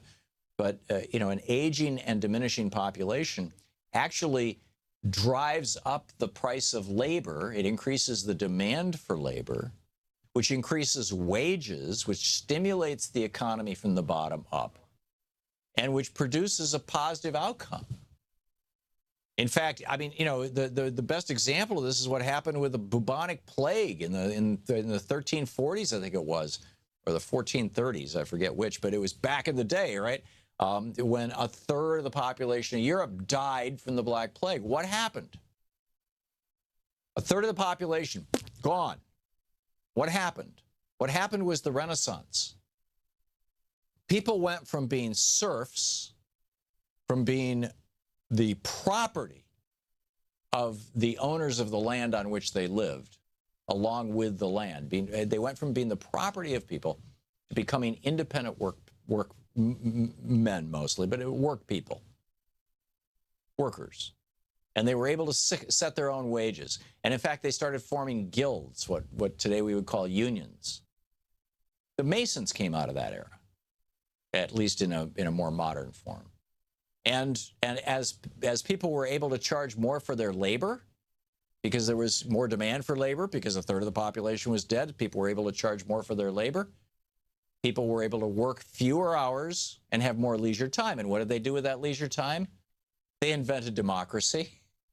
They invented music. I mean, they didn't invent this stuff, right? But it was like, all this brilliant writing that came out of the Renaissance, the art that came out of the Renaissance, the music that came out of the Renaissance, the cultural transformation that came out of the Renaissance, that all set the stage for the Enlightenment, which was just 4 generations, just 100 years later, coming along again as a consequence of a change in the dynamic between labor and the labor market. It wasn't because a bunch of people died off the Enlightenment. The Enlightenment came about in large part because new lands were being discovered that could be exploited in Africa and in the Americas. and great wealth was being taken back to Europe. It was the Enlightenment, you could say, was this wonderful thing that helped bring about the United States, but it happened because the white Europeans were able to rob, rape, and pillage North America, Central America, South America, and Africa. But it came about as a result of a change in those labor markets. So should we have fewer people? Is that an obligation? Is that an ethical thing to have fewer children? You're listening to the Thom Hartmann Program.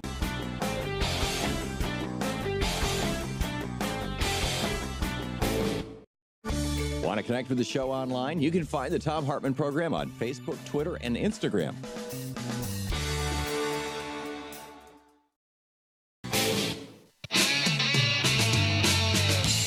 Welcome back. Thom Hartmann here with you. Some interesting thoughts both on Twitter and in our chat room here on our conversations today. And one person actually, Free Speech TV retweeted my comment that employers who hire people who are not citizens should go to jail. And somebody said, "Really? You said that?" Yes, I said that. And I stand behind that. I believe that every country needs to have an immigration policy that serves itself. And every country in the world pretty much does. I have worked in 2 foreign countries where I had to get work permits in order to do it, Germany and Australia. And in both cases, and in Australia, it was just to give a speech, or actually it was a series of 4 speeches. But I had to get a work permit to do that. And I had to submit the application months in advance. Yes, I'm coming to Australia during these weeks. Yes, I'm going to be paid. Here's my speaker's fee. All this kind of stuff. And, it's not an unreasonable thing to control your labor markets. But here's the kicker. And this is why I keep saying we don't have an illegal immigrant problem in this country. We have an illegal employer problem in this country. And that is that people who have come to the United States, rather than staying in Mexico and making it a better country, and it's obviously not just Mexico, but let's just use that for example, I would say are some of the best and the brightest, the most well-motivated. I mean, the people who are coming to the United States who are literally risking life or limb, literally risking death and imprisonment in order to come to the United States and work are by and large really good people. People that we should want here in the United States. But there needs to be a legal process for saying, yes, come to the United States and have full legal rights to work here. Because when people come, this is why Republicans are so in favor of so-called illegal immigration until they find it a useful thing to demagogue around. But this was brought to us by Ronald Reagan in 1986, stopping the enforcement of what were referred to as employer sanctions. And prior to 86, if you were an employer, and typically they were rich white employers, and there were a number of industries, the big industries that really got whacked with this were construction and meatpacking, but there's a number of others. And also, at the time in the 80s, there was a movement to start unionizing, maids and cooks and people in hotels and in restaurants. And right after Reagan's, the Republicans refer to it as an amnesty deal. But the bottom line is that the reason why Republicans like illegal employers is because it drives down the cost of labor because they can threaten people, they can intimidate people. It's not fair or reasonable to the immigrants themselves who are coming here to give the employers of those people the power to abuse them, to refuse to pay them, to steal their wages, to pay them below the minimum wage in cash under the table, to threaten them, to, in some cases, even violently or sexually abuse them. And this is not at all uncommon, simply because they lack documentation and they can't protest. That's wrong. It's not good for America. It's not good for the people who want to be here in America. So we need to have a legal system to do this, but Republicans don't want to have that legal system. They just want to demagogue this issue. And this is something that I think Democrats need to take a clear, voiced, and forceful position on. that we do not have an illegal immigrant problem in this country. We have an illegal employer problem. The employers are by and large wealthy and white. The employers need to be held to account, and that the people who came here in good faith, believing that there were jobs waiting for them because employers were literally running help wanted ads in Mexican newspapers, those people who have come here in good faith should have an opportunity to become citizens, because the Republicans said, hey, come on up. And the big corporations, hey, come on up, we'll give you a job. And particularly if they've married into American families and things like that. I mean, they've become part of the fabric of America. Or if they're children who are brought here by their parents. You know, we need to acknowledge that Ronald Reagan hung out a welcome sign, and Republicans ever since then, up until recently, have perpetuated that welcome sign because it was one of their most effective tools to break unions. It was one of their most effective tools to drive up corporate profits by driving down wages.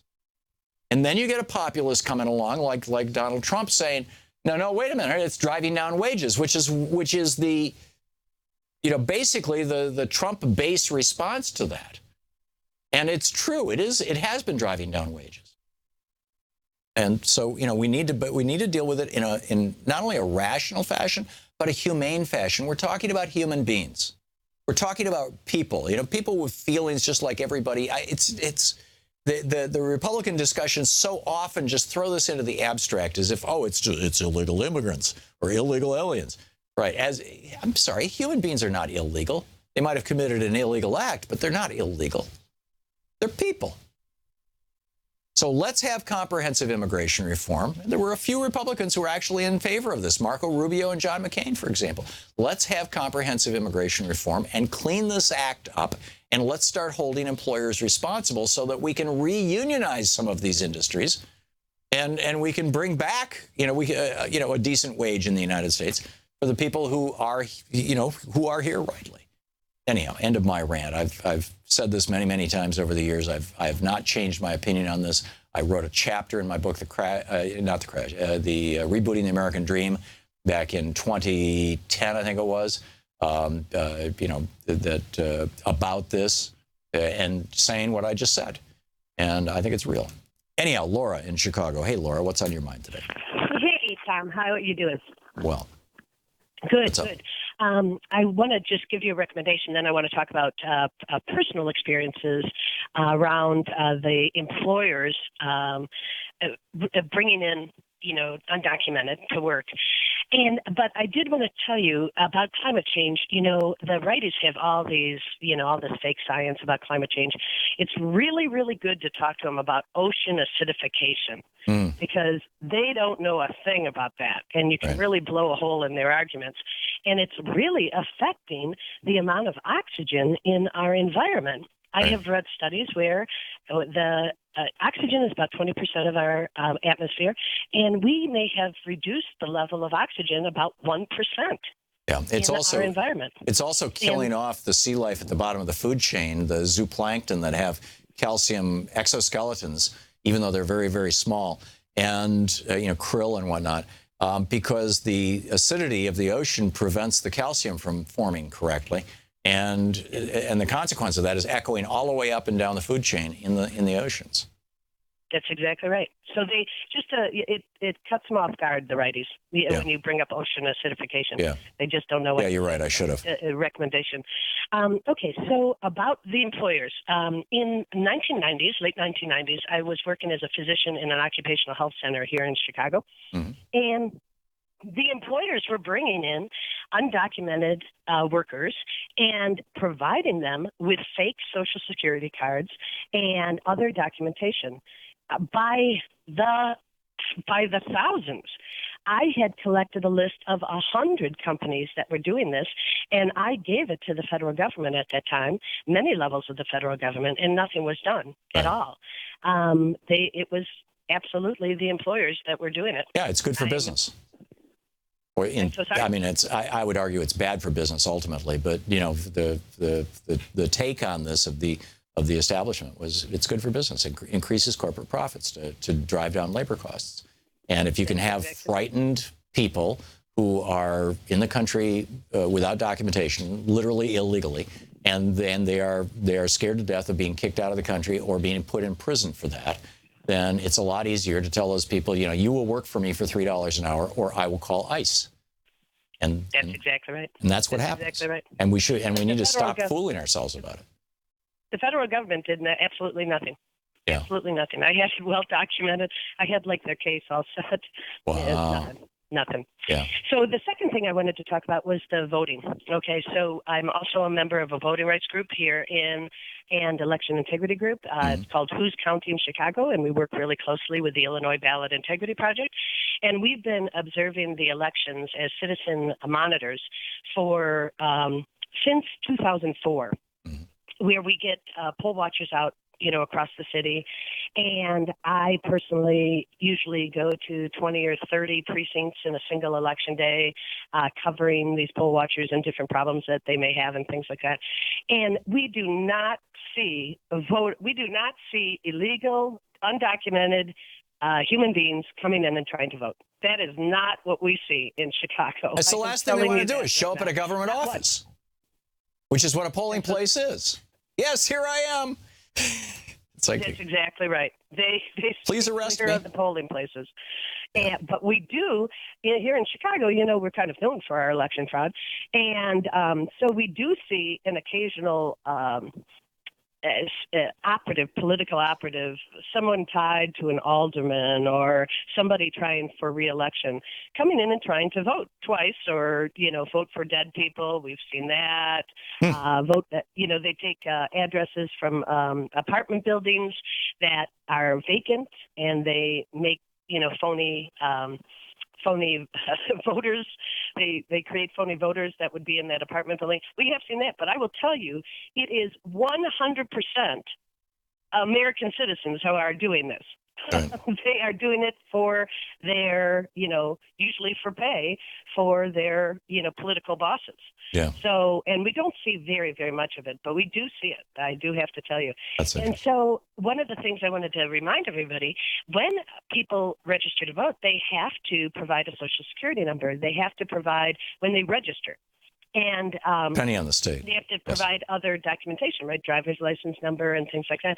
And those numbers are checked by the election authorities before they get the voter registration guide or card, And then if they have the voter registration card and if they voted before, they can go into the to the precinct on election day and not provide any documentation. But they have a paper trail already. Yeah. It's step by step. This is going to get much more problematic as Donald Trump's lie about the people being bussed into New Hampshire to vote, causing him to lose the New Hampshire primary or the New Hampshire election, whichever it was. I guess it was the election. And that the 3 million undocumented people voted. I mean, it's a flat out lie. It's a demonstrable lie, but it is being used now by Republicans in over 20 states to crank up the suppression of the vote. It's not a good thing. Laura, thanks for the call. You're listening to Thom Hartmann. Visit thomhartmann.com for audio and video archives. Back with more of your calls, and then we're going to check with Victoria Jones and talk media news right after this.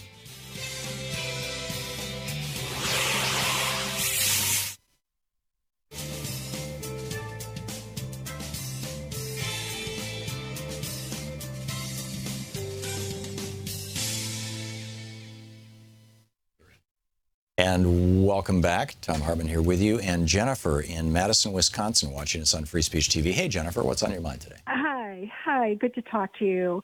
Well, Tom Tancredo got me going. I just would love to have him see a personal face, or an actual personal experience.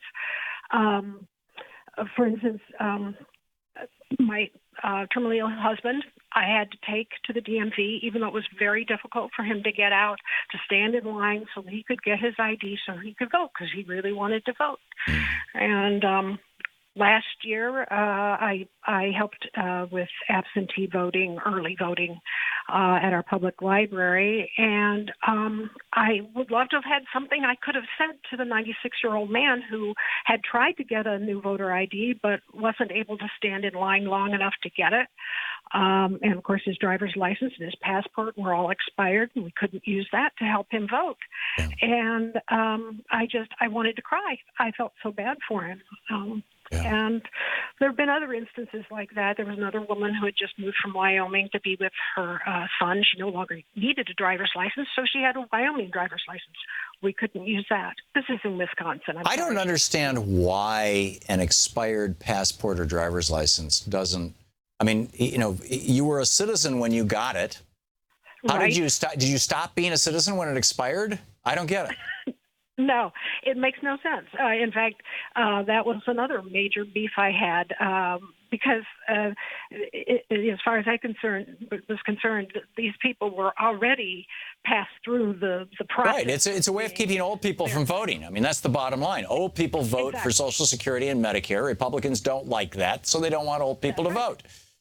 And they don't want somebody to have to go to the trouble of re-upping their license. Oh, I also had to take my mother in for the same thing to get a voter ID because she was no longer able, it's 86, to drive, but she really wanted to vote too. Right.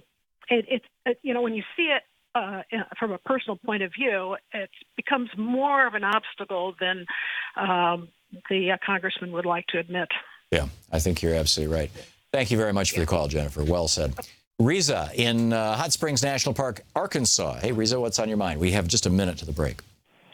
Yes, Tom, I just want to share with you that when Republicans say 5-6 million people vote illegally, there is no way, based on my experience in Arkansas.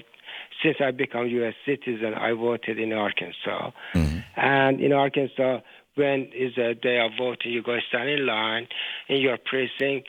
When you get inside, then if your name starts with A, you go in front of the person who has a book, registration book that has all the people who in that precinct use them, and then the last name starts with A. They go there and they open the book. Your name is there, your address is in there, and also your signature. Right. They ask, what's your address? Of course, you tell them because you know where you live. And then you sign there and they compare your signature. That's right, which is a biometric form of ID. That's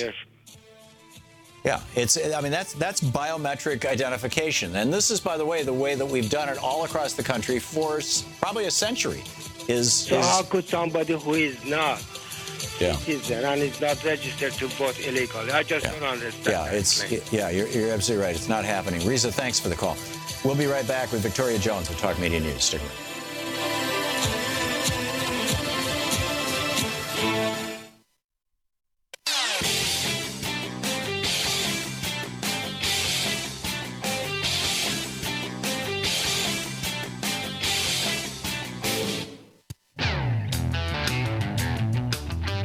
Thom Hartmann here with you. Let's check in with Talk Media News, brought to you by goatsfortheoldgoat.com. And on the line with us, Victoria Jones. Victoria, I'm sorry for the short segment today.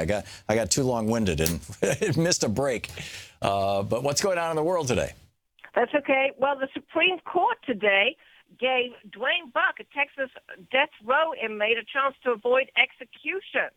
Chief Justice John Roberts, in a 6-2 ruling, denounced the noxious strain of racial prejudice that infected his case when a defense witness, who was a psychologist, testified that the man was more likely to commit future crimes because he is black.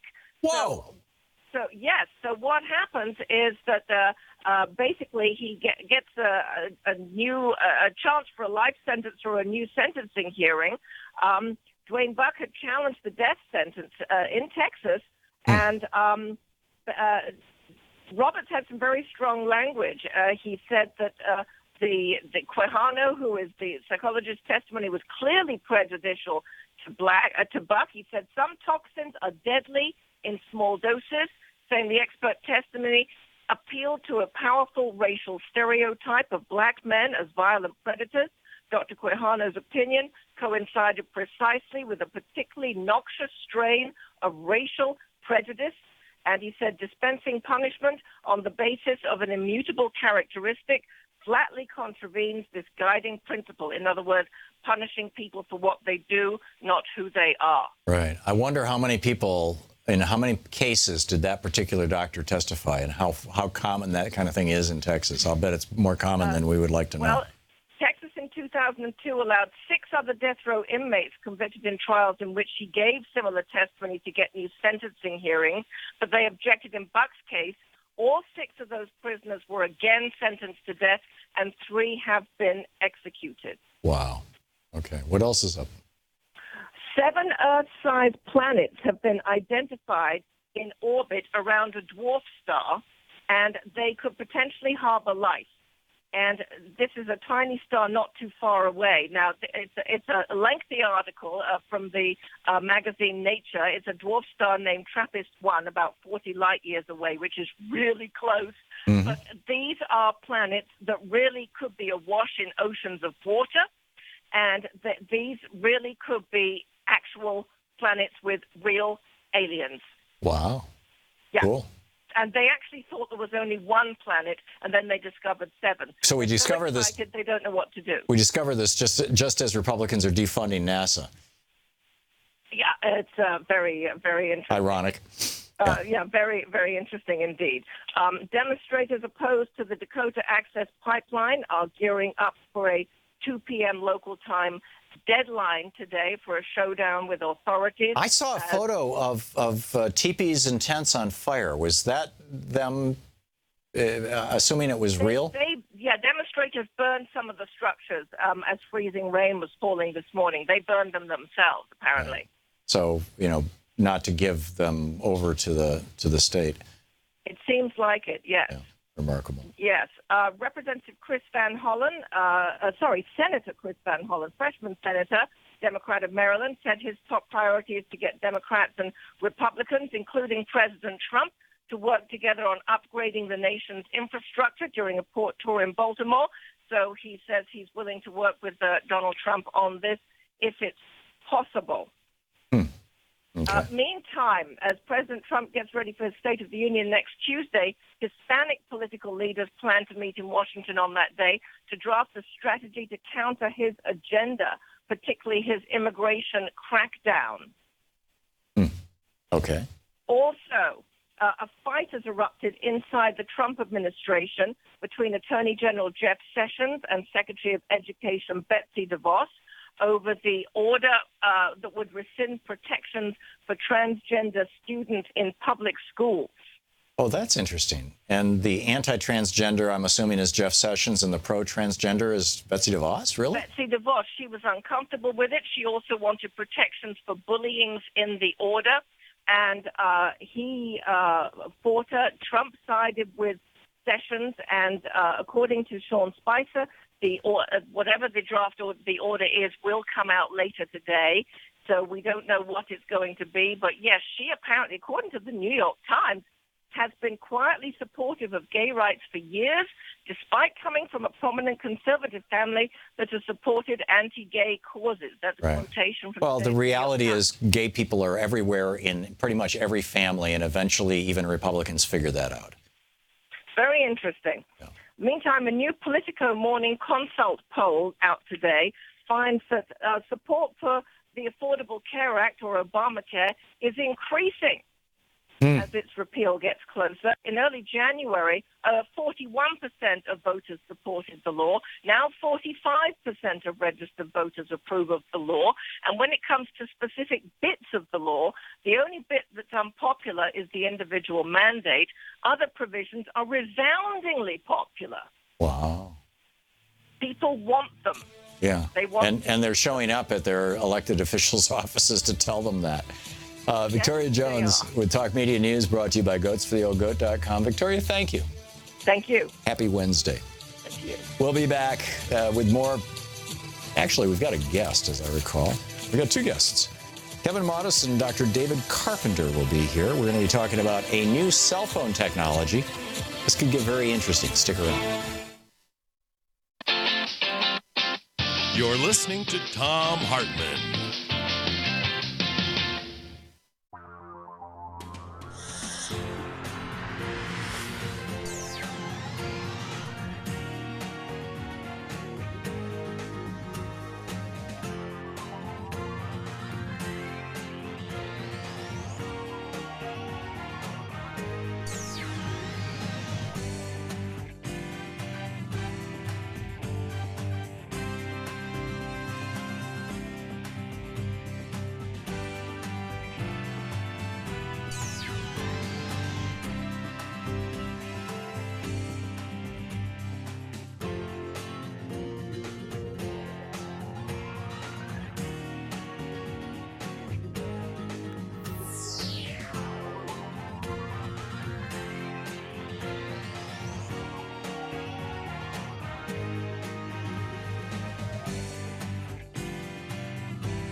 The Thom Hartmann Program is brought to you in part by the Aiden Forecast, an investment newsletter with weekly updates of leading market indicators and a monthly deep dive into what the details of the economy and the markets mean for investors and retirees.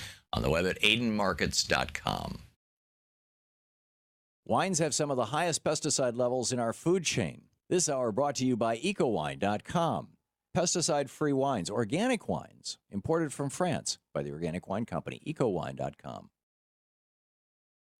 The Thom Hartmann Program is brought to you in part by Super Beets. Super Beets are sourced from non-GMO beets, and they're packed with dietary nitrates, helping to produce nitric oxide for more energy, stamina, and support for healthy blood pressure levels naturally. For more information, call 800-223-8242 or visit freespeechbeets.com.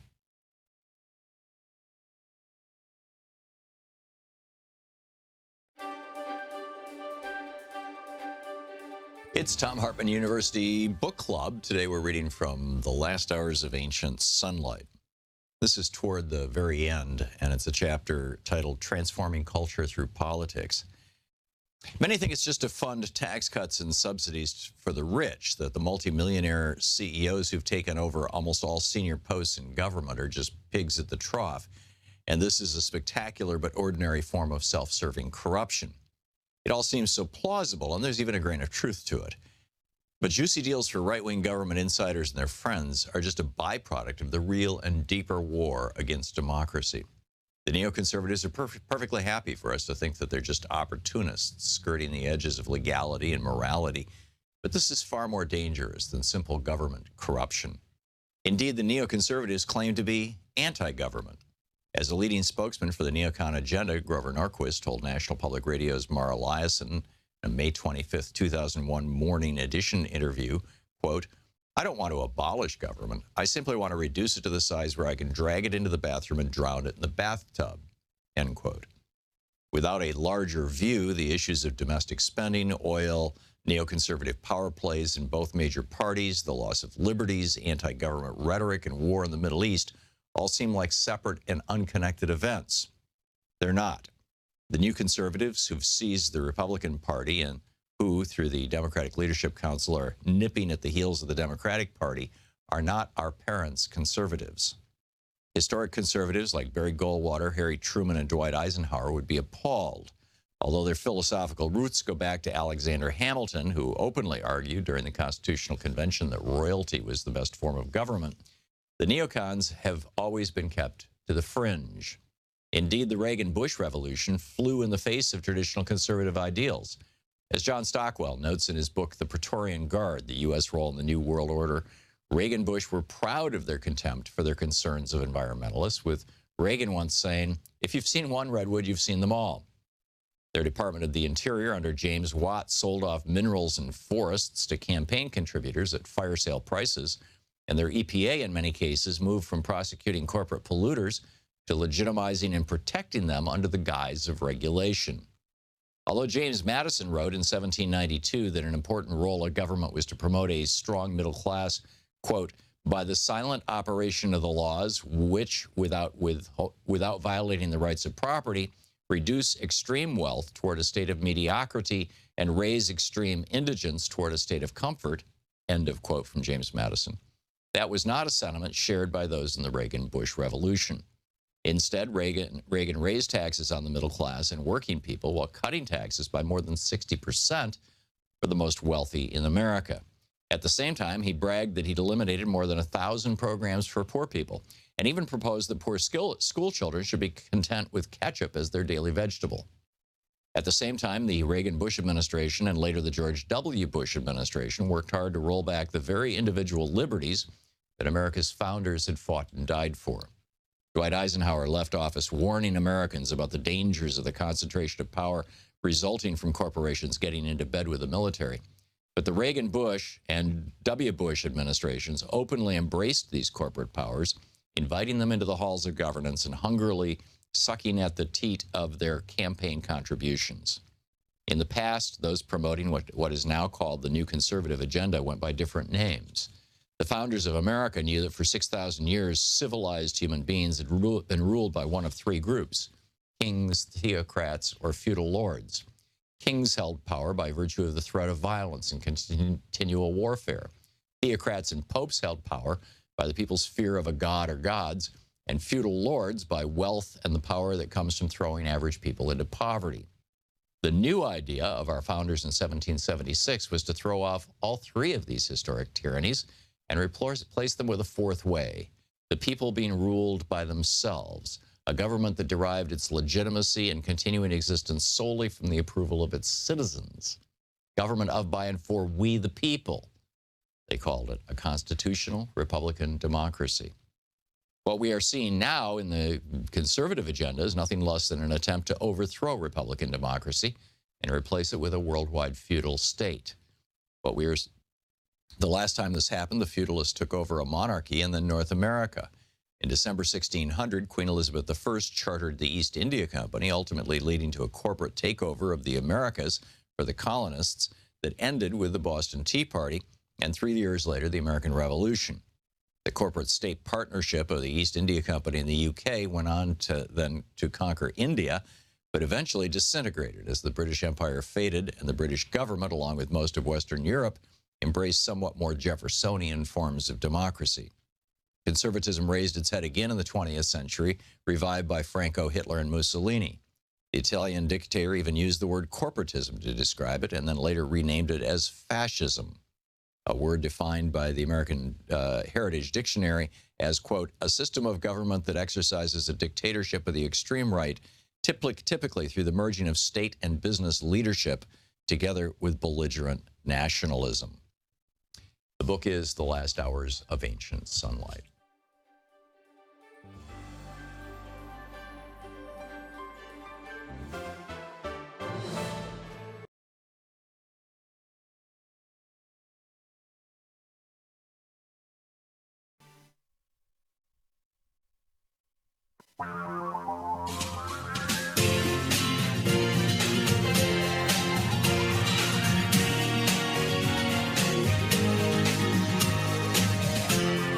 This is the Thom Hartmann Program. Welcome back. Thom Hartmann here with you. And in the studio with us is Kevin Modis, environmental health advocate. His website, kevinmodis, MOTTUS.com. And you can tweet him at Kevin_Modis. And Dr. David Carpenter, who's a public health physician and director of the Institute for Health and the Environment, a collaborating center of the World Health Organization, as well as a professor of environmental health sciences at University of Albany School of Public Health. And you can tweet him at uAlbany, and albany.edu is the website. And gentlemen, welcome to the program. Thank you very much. Thanks for having us. So there's this new cell phone technology, 5G, right? We're at 4G right now, I think is the current state of the art. And each one of these Gs seems to get us into higher frequencies. So we're moving up the microwave band. Is 5G moving us into the part of the microwave band that you find with microwave ovens that can actually cook things? Is that the deal? Well, 5G Dr. is Carpenter? higher than what our microwave ovens use. Uh-huh. Obviously, microwave ovens, they cook your potato by generating heat. Right. And our cell phone technology right now is the same frequencies as microwave ovens. So that's, what, 2, 3, 4 gigahertz in that neighborhood? Yes. Yeah. So the movement to higher frequencies involves higher energies. And therefore, we're concerned that it's going to result in greater health hazards to humans than our current technology, which already we're showing is associated with increases in certain kinds of cancer, in certain kinds of effects on the nervous system, and holding a laptop in your lap reduces your sperm count. Yeah, but now in the radio frequency spectrum, if you're trying to transmit something in the low end, in the lower end, and 80 meters, 40 meters, 3 megahertz, 10 megahertz, 21 megahertz, in the 10 meter band. You can bounce off the clouds, you can literally talk around the world, but you get up into 2 meter, wavelengths, and this isn't even microwave. You can only do basically line of sight or shorter distances. Isn't there a problem with these higher microwave frequencies that they're actually going to find it harder to penetrate things like glass and things? Or at that level, when you get up in these really high frequencies, does it not matter? What we're concerned about 5G is that it's going to require a transmitter about every 3 to 10 homes. So you're talking about a small cell tower placed in front of your home. We already know there's cancer. Because at these high frequencies, you can't have... Doesn't travel very well. Yeah. Okay, and people need to understand, it's 24 gigahertz to 90 gigahertz. These are not 2 feet. These are 2 inches to half an inch. And this is very dense wireless radiation hitting our bodies. What we know is that it pulses more. It's got higher frequency, more waves per second. It beats up the cells more. The World Health Organization's already classified wireless as a possible carcinogen with the new evidence and study that came out from the National Toxicology Program, providing the animal studies to go along with the human studies that coincide with the biological studies of cellular damage we already have, and the mechanism that we show that wireless radiation can cause cancer, not from a direct pulling of the electron by ionizing radiation, but indirectly by increasing free radicals, damaging DNA that can lead to cancer and a host of other serious disorders. It's basically you're vibrating the molecules, correct me if I'm wrong, in the body, as specifically water in particular. Well, that's how a microwave oven works. Right. Before heating. My concern is that these are non-thermal effects. And there's been evidence for many, many years that there are human health effects and there are biological effects at intensities of microwaves that do not cause measurable heating. Now, that isn't to say... What's the mechanism of action? Well, we don't know exactly what the mechanism of action is, but we do know that it generates these reactive oxygen species. Right. We know that it induces genes in cells. We know some of the specific genes that are induced. We know from studies of humans that a cell phone held to your head increases the uptake of nerve cells of glucose, which is what nerve cells use for energy. Right. So there are biological effects. Now, is it heating at a level we can't measure? That may be. The problem is the Federal Communications Commission sets all safety standards at levels to prevent measurable heating. Right. So what the mechanism is at these non-thermal levels, non-thermal being... That's interesting. What we quote... Gets into the question of how much harmonic stuff is going on in our own body just as a... That's correct. You know. That's exactly... So we're only protected against being heated or burned. So here's the question. I mean, you know, the Danes did this study back, what was it, about 8 or 10 years ago, that found that there was a correlation between cancer and cell phone exposure. But that was at a time when the frequencies were not as high, but the powers were much, much higher. And you know, the shtick from the cell phone industry is, oh, we've got much, much lower power now. We've got more towers, we've got more sensitive receivers. We're transmitting at in microwatts instead of milliwatts, or in low numbers of milliwatts. You know, and have there been any studies that show that there's actually cancer clusters around cell phone towers, for example? Absolutely, and all over the world. And also the U.S. National Toxicology Program study came out with partial findings, a $25 million study done by the U.S. that showed just that there it wasn't about power or heating. And what we know is it's more about frequency, pulsation, and modulation. And none of those things are being measured for safety before they roll out these new frequencies. We are literally microwave radiating our population, and we're wondering why there's so much cancer and chronic illness. People need to understand the Senate has already passed out of the Commerce Committee the Mobile Now Act, S19, and they've also passed out the Digit Act, which is S88. And people need to contact their senators and say no and tell them to put a hold on these acts so they never get heard by the Senate, because or stop them in the House. Or stop them in the House. The people need to understand they're going to pave the way for them to put it, require timelines, incentivize local governments, and all of it's going to be done exempt from environmental review, exempt from looking at health and safety. Are there any other countries that are looking at 5G at this frequency band, at these very high frequencies? A lot of other countries are pushing it. There's very few studies that are going on, and the problem is they're often funded by industry, and so they're designed around the problem. They know where the problems are. But we already know the lower frequencies cause cancer and neurological problems. We expect this to be much worse, much quicker. And we are literally experimenting with people's lives. So S19, the Mobile Now Act, needs to be stopped. And specifically, you need to contact Senator Thune, who's out of South Dakota. And you also need to contact Senator Nelson, who's out of Florida, who's sponsoring these bills. You also need to contact Senator Deb Fisher, who's authoring the Digit Act, and also contact Senator Booker out of New York. But we should contact all our senators because only one senator can put these bills on hold. And if it's on hold and needs more information, they cannot be heard by the Senate. We need to start pushing back and stop allowing them to use us literally like rats in an experiment. What happens when people get exposed to microwave energy? We know what happens. Why is the industry, I mean, right now they've got a frequency spectrum where they can put towers at, say, every 10 or 20 blocks, whatever the distance is, because you can get a reasonable transmission over that period of time or space. You're suggesting that these very high, above 20 gigahertz frequencies, that they're going to have to go every couple of houses. That seems really expensive for the telco industry. Why would they do that? Is it that they're running out of bandwidth? $56 billion to roll this out. And how much to look at health effects? Zero. Right. Zero.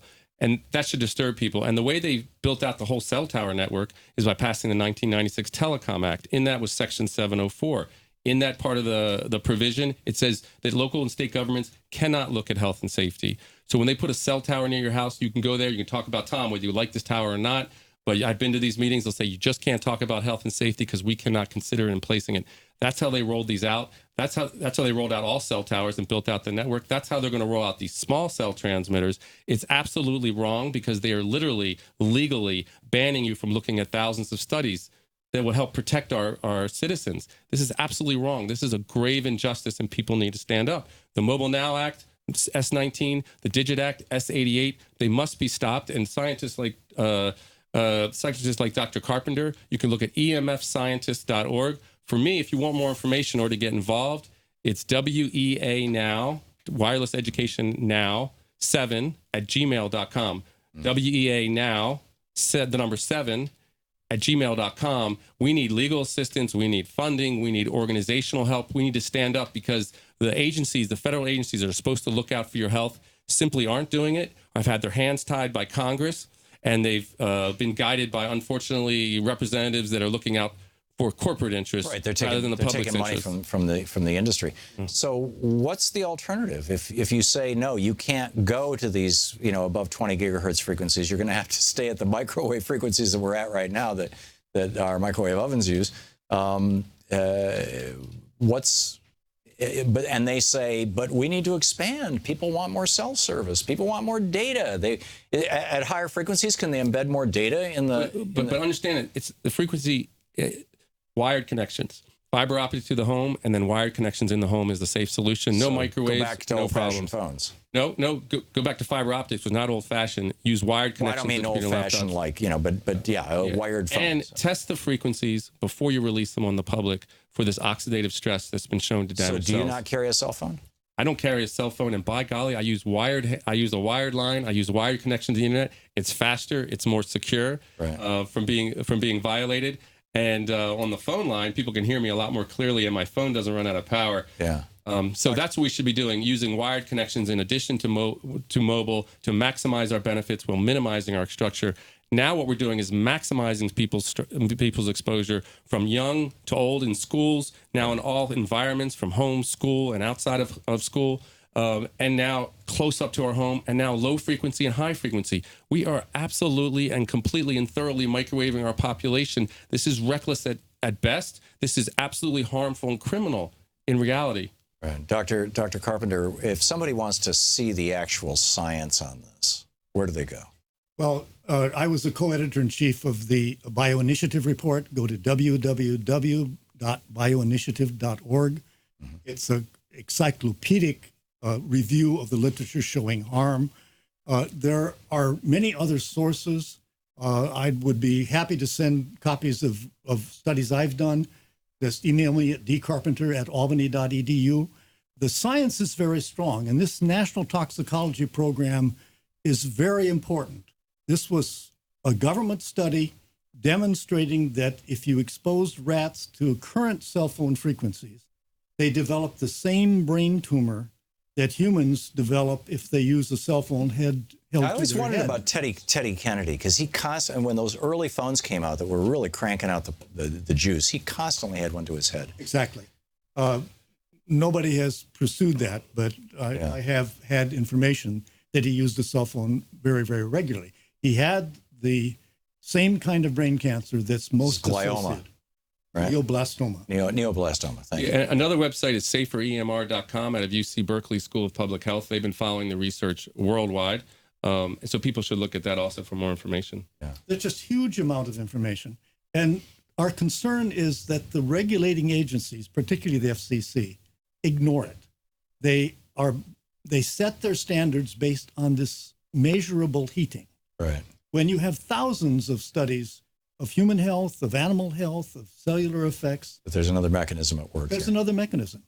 Yeah. We know what that other mechanism is. It's the same mechanism that causes cancer from other agents like dioxin and arsenic, things that are not directly mutagenic.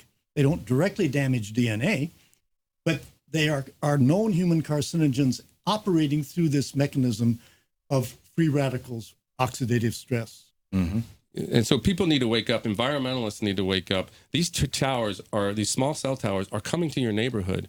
And every 3 to 10, Are they going to put them on the transformers or something? They're going to put them in public right away, so you don't have to be informed, and there can't be any pushback. Power lines are underground. I mean, are we going to see light poles, anything in public right away? So light poles will be where they are. In public right away, you won't have any ability to be even notified, much less pushback. And of course, health and safety will be exempted from being looked at. This is absolutely wrong what they're doing. The FCC needs to be held accountable. Our elected officials need to be held accountable. People need to stand up because people are definitely going to get sick from this. Neurological effects, headaches, dizziness, confusion, difficulty sleeping, cancerous health effects depending on your weakness in terms of cancer. Leukemias and brain tumors have been highly associated with this type of exposure, but other types of cancer depending on your particular weakness. Remarkable stuff. We're out of time here. Kevin Modest, you can find WEA Now. Say it. WEA Now 7 at gmail.com. Okay. WEA Now. And Dr. 7. David Carpenter at, thank you both. Carpenter at albany.edu. This is the Thom Hartmann Program. We'll be back with your calls and more of the news of the day right after this. Sorry, we didn't mean to push it.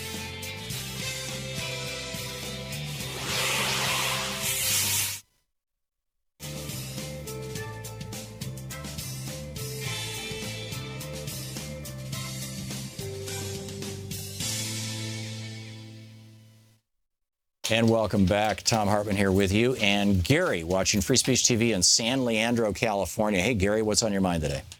I just wanted to comment about the two comments that were made, one by Mr. Tancredo, I guess. Tancredo, Tom Tancredo, yeah. Credo, yes, and the caller that both said that there is no requirements for proof of citizenship for voting rights in the United States. You can go on the internet and look it up on any state website that lists their voter requirements, and it shows that the first requirement is citizenship.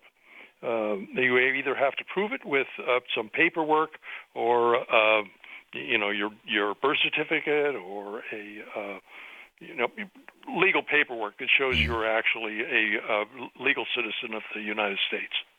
Right. Yeah. It varies from state to state. Is one of the things, Gary.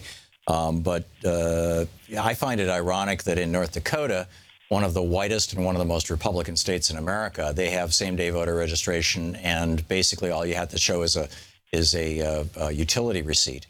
Whereas in states in the Deep South, where you've got an African-American population that has literally been there for 300 years, they're like, prove that you're a citizen, prove it. And in California, I looked up both California and Colorado because Tancredo is from Colorado. From Colorado, yeah. The first thing that they say is citizenship. Right. Yep. There you go. Gary, thank you for the call. Thank you. Yep. Richard in Warrington, Pennsylvania. Hey, Richard, what's on your mind today? Hey, Tom, thanks for taking the call. Two things real quick here. Getting active and election fraud. I think we need to stay on message. The first thing, I'll take your comments off the air on these. The first thing was you mentioned last week about, actually a caller called in about the campaign for delivering the Greg Palast DVDs to members of the House and Congress. And I might have missed your response if you were going to follow up if there's anything we can do out there. And the second thing is there's a cool app for the iPhone. It's Michael Moore talked about it on his website. It's called 5 Calls app. Used it this morning to call Governor Wolf here in Pennsylvania and Brian Fitzpatrick, a Republican. It really walks you through what to say. It's got all sorts of things in there. If it goes to voicemail, pick a topic. My topics today were shield immigrants from harsh deportation, and the other one was climate change. And in fact, on one of the calls, we even morphed into a call, and I let the the representative, know about the proposed single-payer health care in California. So real effective. I really recommend it. Download it for free. Michael Moore cited it on his website. It's called 5 Calls app. Yeah, I saw that this morning, and I'll have to check it out. Thank you for that, Richard. I appreciate it. And it sounds. By the way, is that app available both for Apple and for Android? I assume I downloaded it on Apple on my iPhone, but I can't imagine that it's not. And it is free. Yeah. So, any idea who's behind it? I don't, but it lets you it allows you to log your calls in there if you left a voicemail, if you skipped it, and it's got a picture of the representative, got the phone number, things like, hi, my name is blank, I'm a constituent from such and such, I'm calling to ask the governor's, It just walks you right through, and you can kind of ad-lib. It's real great stuff. Richard, I got to download this app. Thank you for the information. I appreciate it. Thanks for watching Free Speech TV. We'll be right back.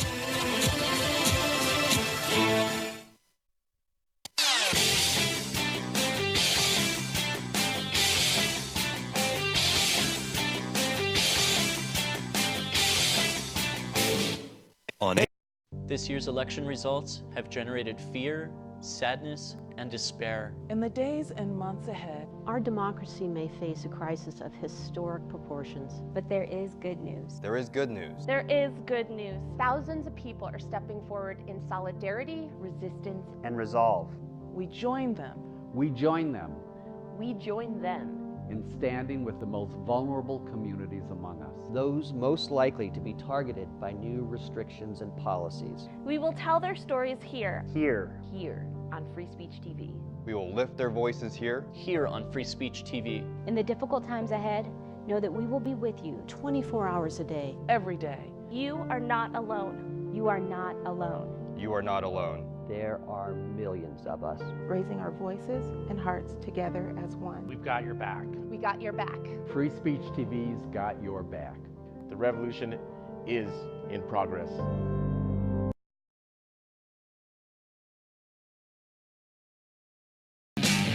Welcome back. Thom Hartmann here with you, and Michael in Westerville, Ohio. Hey, Michael, what's on your mind? Hi, Tom. Could I make a 1-minute comment about your last guest, and then I'll go on to the topic I Go for it. Okay. 10 years ago, I was in Phoenix visiting our son. I'd had a Starbucks coffee. I walked out with a Bluetooth earpiece in my ear. I got into my car. I noticed a woman coming out at the same time. She got into a car across from me. She came out of the parking space, stopped in front of me, came up to my window and said, "Don't be worried. I just wanted to tell you something. We research the impact of Bluetooth earpieces on people, and we have found a very high correlation of tumors related to use of Bluetooth earpieces." Wow. Of course, I stopped using them, but I've never really seen anything in the news about that. That's fascinating. I would love to know the frequencies that they operate at and the power levels. Of course, with an earpiece, I mean, it's actually halfway inside your skull. So that's kind of spooky. Michael, thank you for the call. We'll be right back. We're hitting a break here at the bottom of the hour. Right after the news or whatever is in that, we'll be back. So stick around. You're listening to the Thom Hartmann Program. Call 202-808-9925. Back with your calls in just a moment.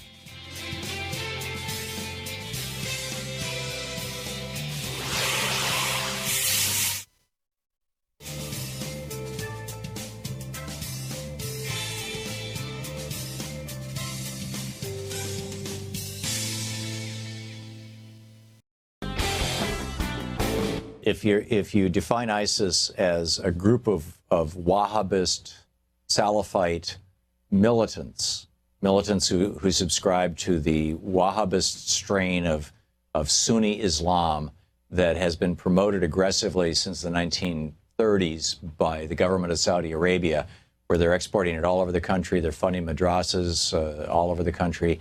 They teach the Jews literally eat and drink the blood of Muslim children. They talk about the importance of killing and destroying Israelis and that sort of thing, and Jews all over the world. If you're and this call to jihad and a greater Muslim world, et cetera, if that's how you're defining ISIS, they've been around forever. Or not forever, at least my entire lifetime. If you're defining ISIS as the group that calls itself the Islamic State, they emerged explicitly around 2004, 2005, largely in Iraq, after the George W. Bush administration went in. And keep in mind, there was not one single al-Qaeda person in Iraq when we invaded Iraq.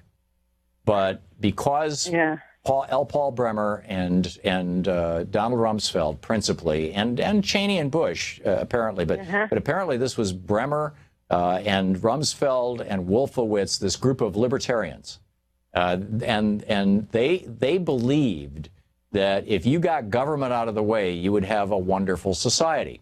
And more than half of the GDP of Iraq was government-owned industries.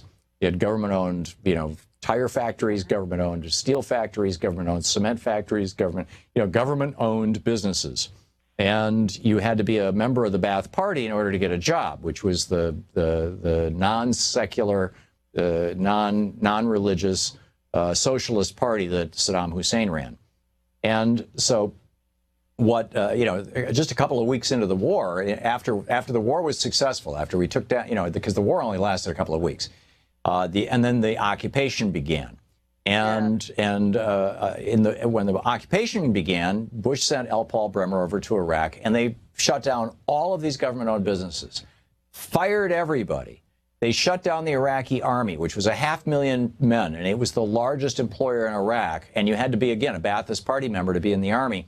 They shut that down, and they did something called de-Ba'athification. In other words, they said if you're a Ba'ath Party member, which was all Sunnis, and which ran from the intelligentsia and the professional military, people working in hospitals, all the way down to the street sweepers. If you're a Ba'ath Party member or ever have been, you may not be employed again. And so, and we're shutting down these government industries, or you may not come back into the Iraqi army. And so the consequence of this was you had millions of men, young men, who were suddenly unemployed, who had weapons abound, and were seriously PO'd. And they cut all the government programs. Saddam Hussein had a program that was similar to our Social Security that took care of people in old age. And it was a fairly generous program. We did away with that. Saddam had a program that was the equivalent of food stamps, the subsidized food for people of low income. We did away with that. Saddam had a program of national health care. We did away with that. Saddam had a program of free public education, including college. We did away with that. And the theory was, when we did away with all of this stuff, that now Iraq is a clean slate and the libertarian experiment can proceed, and government and corporations and billionaires from all over the world are going to flood into Iraq, or indigenous Iraqis will emerge who will create a flourishing new economy, and we will prove that libertarian ideology is right. And instead what happened was chaos. And out of that chaos came al-Qaeda. And then out of the al-Qaeda group, al-Qaeda came in, but a lot of these Sunnis just said, okay, screw that. I'm with al-Qaeda now because I'm no longer with Saddam Hussein. Or I just no longer have a job. And then al-Qaeda, you had these internal divisions in al-Qaeda, and one of them was Anbar al-Awlaki, as I recall. And he started what became ISIL, the Islamic State in the Levant, or the Islamic State originally it was called the Islamic State in Iraq and Syria. And that was in 2005, with the explicit name. In 2006, they started becoming a real force. And by 2008, they had a presence in 4 countries. So, and this was all before Obama came along. So, Trump and the Republicans are engaging in some radical revisionist history. There would be no ISIL unless if George W. Bush had not lied us into the war in Iraq. It's just that simple. George W. Bush created ISIS. wouldn't that be considered war crimes? I mean, Yes. when you think about all the stuff that he did, what you just described, and then all the men and women that were killed from our country, plus all the men and women that were killed from their country, right. and then all the veterans that you're talking about not too long ago, how many are killing themselves because of what's been going on now in Afghanistan, and it's all related. To me, George W. Bush is a war criminal. I mean, they're still looking for 90-year-old Nazis, which they should. Well, why are we letting George W. and all his cohorts get away with what they got away with? Well, the answer to that question is a whole nother rant, but we are letting them get away with it. And Vince Bugliosi, who just died a few months ago, wrote a brilliant book called The Prosecution of George W. Bush for Murder, which was turned into a movie. I recommend them both to you, Laura. Hey, want to hear that clip again? Subscribe to the Thom Hartmann Program on YouTube to see all your favorite show highlights. All the important stories we cover and the issues we care about are at HartmannReport.com. Members of our community can comment and join the conversation. Welcome back. Thom Hartmann here with you. And, boy, actually, I still have this large stack of stuff that I wanted to get to. I'll have to do a lot of this tomorrow. But Doug Applegate, who ran against Darrell Issa in the last election and lost by 1,600 votes, 1,621 votes, is preparing to run against him again. And Colonel Doug Applegate is a hell of a good guy. I mean, he nearly took down Darrell Issa. And he just sent, I'm on his email list. I'm pretty sure I've donated money to his campaign. He says, you'd think he would have learned something. You'd think he would have realized he needs to spend time with his constituents. He's talking about Darrell Issa. Well, he hasn't. Organizers in our district decided to throw a town hall meeting to share their insight on the Affordable Care Act and asked Darrell Issa to participate. He rejected the information, and what's more frustrating is that he refuses to host one on his own. So apparently Issa thinks, and Issa says, oh, it's going to cost $50,000 in taxpayer money to do a town hall. But he spent $25 million of taxpayer money investigating Hillary Clinton and all this other stuff. Doug Applegate says, Darrell has been one of the most outspoken opponents of the Affordable Care Act, and we deserve to know where he stands and what he'll do to protect it. So that's Darrell Issa. Meanwhile, in Alabama, District 4, 5 police cars responded. Why? Because 9 people descended on Congressman Bob Aderholt's district office yesterday. 9 senior citizens. Their signs say, save healthcare, healthcare not warfare, don't take my healthcare, we come in peace, and it's save ACA. This is incredible. And according to the congressman, this is this building, it's a whole long story, but basically he called the police on nine people. 2 men and a bunch of basically little old ladies. Not all. A couple of them look like they're a little younger, but I mean, our wise elders. Ed Royce is refusing to do. Congressman Ed Royce is refusing to do a town hall. I get this email. This is amazing. And Mel Brooks in Alabama, the 5th district. He says Mo Brooks appears to be as lacking in courtesy as he is in courage. His official office response to a town hall invitation from Tom Ryan, the Madison County Democratic Party chair, is a study in bad grammars, bad manners, and worse constituent services, and maybe even a violation of congressional ethics regulations. It's just so wrong. Hiding from the people. Democrats didn't hide from the Tea Party. Why are these Republicans hiding? Well, because they're being paid by petro-billionaires and health insurance companies and big pharma, and they don't want to own up to it. It's really what it's all about. The Republican Party is an entirely 100% bought and paid group to be a political party, but is really an arm of corporate America and billionaire America, and there's just no way around that. And the only way they can hold power is to suppress the vote of the people who figured that out. Like Bill in Clifton, New Jersey. Hey, Bill, what's on your mind? Thanks for listening to Sirius XM. How you doing? Good. I was having a seance for my Jake chat the other day, and I heard the voice of Higgins. And, okay. He told me that the the pigeon conspiracy is absolutely true, and there's one that's inhabiting the cranium of Steve Bannon. Yeah, well, we've got a pigeon alert coming up in just a little bit, so that's a good one. Right. Okay. Right. But the thing is, it's all about morality over money, which has always been my theme. And if you're talking about health care, the bottom line is how many people are going to die. And you cannot argue with that. So what is your proposal plan to stop people from dying? And when it comes to voter ID, why don't the states, if they say they're going to require people to have an ID, give them to them. Mail everybody who's registered an ID. Yeah. Just like you get a Social Security card or anything else. Otherwise, it's a poll tax. What's that? Otherwise, it's a poll tax, which is specifically prohibited by amendment to the Constitution. You're right. You should not have to spend a dime to vote. Right. Or take your time, which is the equivalent of money. It's a poll tax is a poll tax, whether it's, or functionally, whether it's a literacy test or whether it's having to pay up cash out of your pocket. I'm totally with you, Bill, on all points. Thank you for the call. Very well said. Mark, listening to Sirius XM in Mason City, Iowa. Hey, Mark, what's on your mind? Well, I was at Grassley's town meeting yesterday, and the senator was very cordial. A lot of people not very happy with the way things are running in the government. And a lot of issues were brought up, and the crowd was cordial too. But once in a while, it got very vocal. Mm-hmm. You think Grassley got it?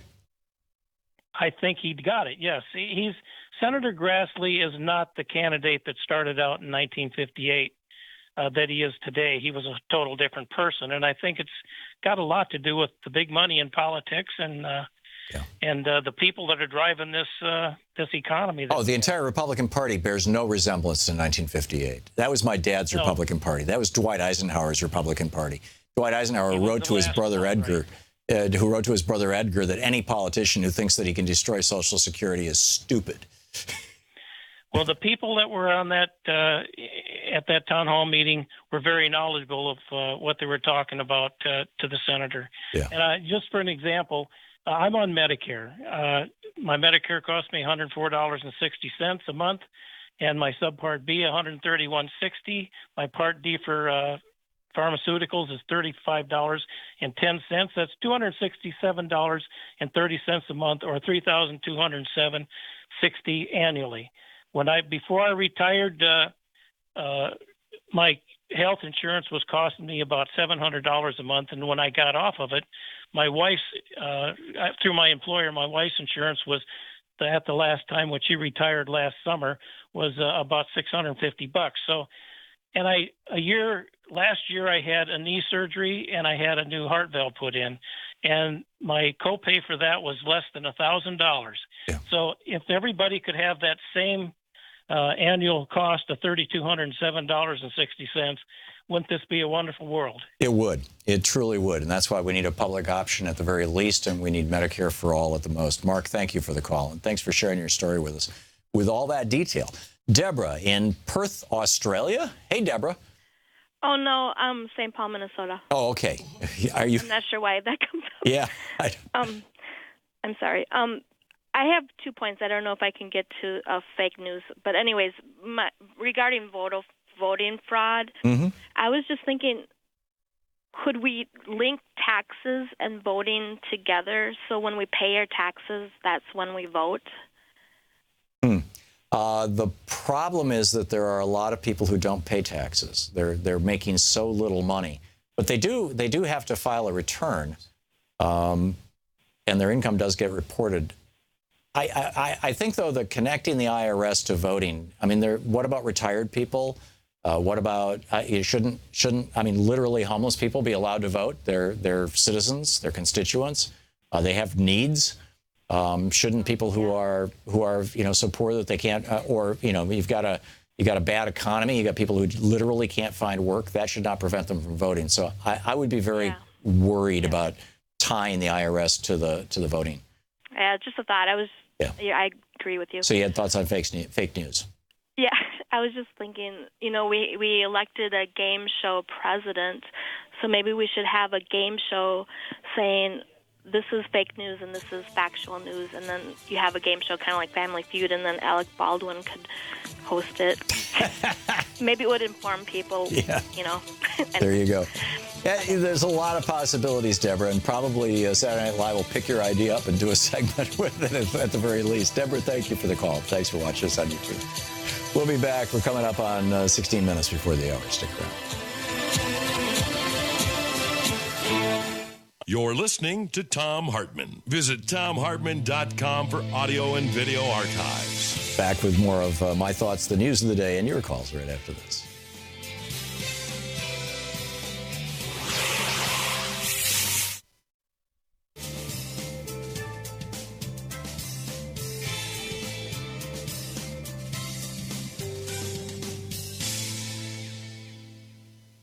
And welcome back. Randy in Ottawa, Iowa. Hey, Randy, what's on your mind? Thanks for watching Free Speech on Dish Network.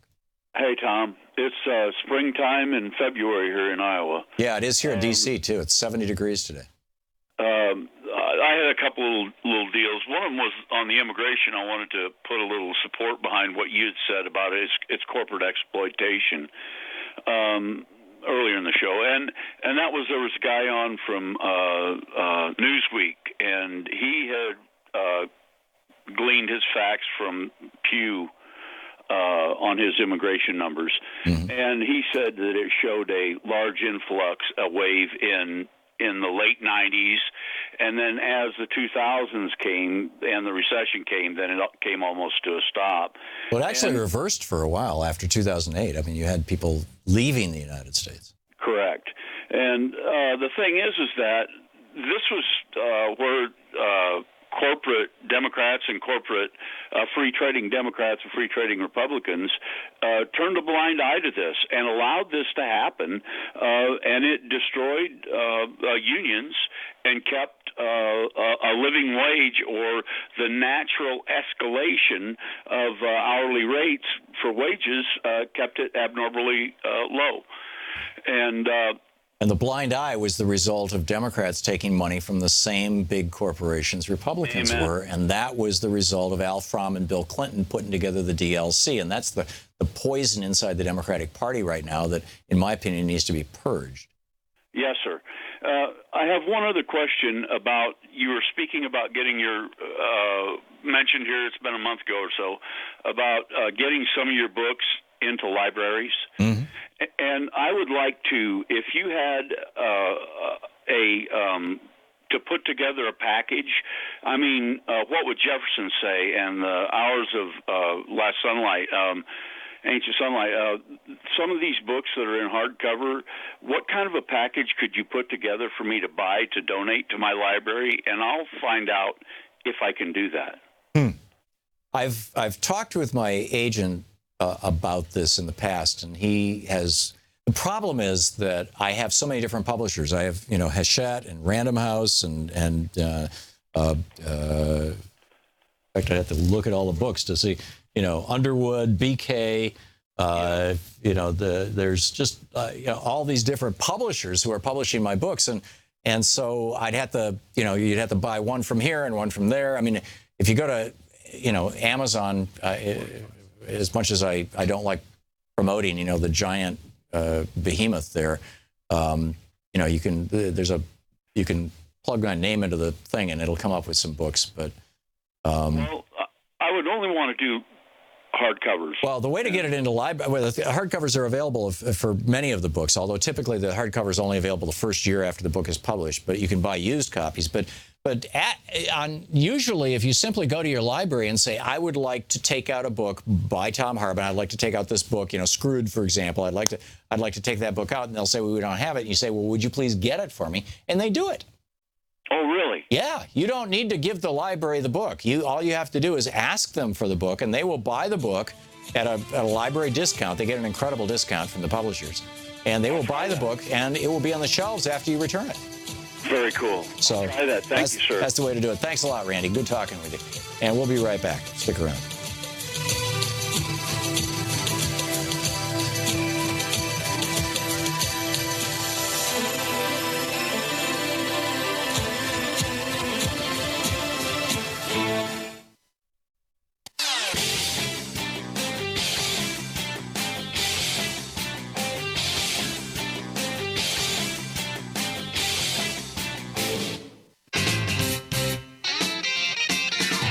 back. Thom Hartmann here with you. Let's check our pigeon alert for the day.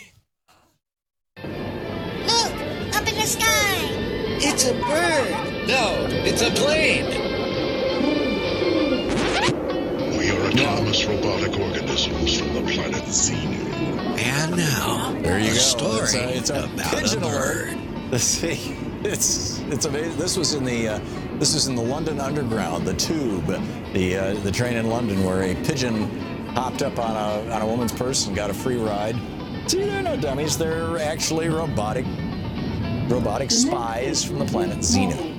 Anyhow, so much for our pigeon alert. Barry in Salem, Virginia. Hey, Barry, what's on your mind today? Hello, Tom. Hey. It's been a while since I called you. Okay. The best I can do is say this. I've been writing people, seniors, Medicare supplements and Medicare Advantage plans. Well, supplements since 1985 and Medicare Advantage since 2003. I've called you. We've talked about it. You put me on hold. I haven't called you in 2 years, Tom, and there's a reason for that. I can't get far enough left for you, and I can't get far enough right for the people I work for. And let me explain this, okay? I believe in Medicare. LBJ signed Medicare into law as part of the Great Society. You have Part A and Part B. People do not realize that you could turn Part B down in 1967, but if you turned it down, you were penalized 10% every year that you were not eligible. You didn't have coverage. So when we talk about Barry, what's your point? This is nothing new, okay? What's other than your critique of me, what is your point? My point is you and Bernie, and I love Bernie, you guys want 0, 0, 0. You want Medicare with no deductibles, with no copays, no nothing, no nothing, no nothing, no nothing. And I understand that. And I could do that, okay? Okay, with nothing. Nobody Well, has what's your point, Barry? pay. I don't think that will work. Okay, all right. Well, we disagree. Thank you for the call. Scott in Charlotte, North Carolina. Hey, Scott, what's on your mind? Hey, Tom, thanks for the opportunity to talk on your show. I'm with Indivisible Charlotte. We had a town hall event for Senator Thom Tillis in Charlotte last night. We had over 300 attendees. Did he show up? I hate to say that, no, he didn't show up. He decided to do a photo opportunity at the border, I guess, on border crossings or whatever Right. the excuse Down in is for Texas. not appearing. Yeah. But we've been pretty vocal. We've had rallies outside his office every Tuesday. They lock their doors when we show up. We're in the process of trying to get a billboard put up, being very polite, asking him to have a town hall. We've even raised the money, but now we've come across the billboard company saying they're concerned about our messaging and won't let us put our billboard up, just trying to let the public know that Thom Tillis is evading his people. Well, reduce your message to the size that will fit on a campaign-style yard sign, about 2.5 by 3 feet, thereabouts, something like that. And you can get yard signs made. All options. Yeah, you can get yard signs made quite inexpensively, and just have everybody in your group stick one in their yard and put them on public property. Well, I don't know if you can do that. That has to do with local regulations. 11 feet from public property is what we've been told with respect to signs and cool. stuff. But, yeah. The local ordinance do affect that, but we're being very vocal. We've also got a telephone number you can call and have your question recorded and emailed to him. And we've gotten people calling the heck out of that. So, we're just doing everything we can down here in Charlotte through the Indivisible plan. And, 6 months ago, I was a computer geek worried about my small business. And then, of course, I woke up and now here I am in February, approaching March, and I'm actively trying to be engaged with our politicians to let them know that we're not happy with the direction of our country. Good on you, Scott. Good on you. And then, indivisibleguide.com. Those guys are doing incredible work, helping organize people all over the country. And Thom Tillis, is another sold-out corporate shill. It's just that simple. And basically, anybody right now who has an R after their name is a sold-out corporate shill, with the possible exception of Susan Collins. I mean, it's really a tragedy what has happened to the Republican Party since it got taken over by the petro-billionaires. Scott, thanks a lot for the call. Bill in St. Helens, Oregon. Hey, Bill, what's up? Yeah, hi, Tom. Very, very quickly, I know. The Affordable Care Act took about 8-9 months to work through. The Republicans presented 210 amendments. The Democrats approved 161 of them. So if I may, I'd like to play about a 5-second clip from Sean Spicer this morning. He just lied through his teeth on his press conference this morning. Sure. Let me play a 5-second clip. Just listen. He's working on it. But the goal, Jonathan, is this got jammed through a Democratic Congress. And then they told us you could read it after we get it passed. So taking our time, getting this right. That's what he said about the Affordable Care Act. Yeah, he's lying through his teeth. He's lying through his teeth. It's, you know, the Republicans are engaging in a lot of projection. You know, they had, you know, the Kochs and right-wing billionaires literally funding buses and venues for the Tea Party. And so now they assume that there must be some, you know, George Soros must be funding this spontaneous uprising that's happening all over the country. No, I'm sorry. It's happening from the ground up. They shove legislation through. They hold back federal judges. You got 55 federal judges that President Obama should have appointed, that Mitch McConnell blocked. And you know, I mean, all these legislative shenanigans. And now, so of course, they're going to say, well, the Democrats did. It's pure projection. And a lot of blame the victim. Bill, thank you for pointing that out. Connie in Naperville, Illinois. Hey, Connie, what's on your mind today? Hi, Tom. Just want to quickly say I have a cat named Higgins, too. Oh, good. But I'm calling from Illinois. My congressman is Peter Roscom, and he refuses to show up at any town hall meetings. So, you know, it's unbelievable. Not only does he refuse to show up, but when we go to places where he will only speak in front of public Republican audiences, which is ridiculous because there's not just we're in our district pretty much voted for Hillary by 1%. So he's just sort of shooting. Well, 2018. Keep your eye on the prize, Connie. Yep, that's exactly right. Yeah. We're doing it. I mean, I'm with a group called Illinois Action, and we're trying to like really move things forward to make sure that he does not get reelected in 2018. But we're still staying really like firm on trying to get him to do a town meeting so we can basically talk about the ACA. Right. Yeah. Yeah. I'm sorry. Go ahead. There was another letter that he just, you know, he has one of those boilerplate letters that he sends out to people who write his office about being disappointed that he voted against funding Planned Parenthood. And in his boilerplate letter, he claims that Planned Parenthood was selling body parts.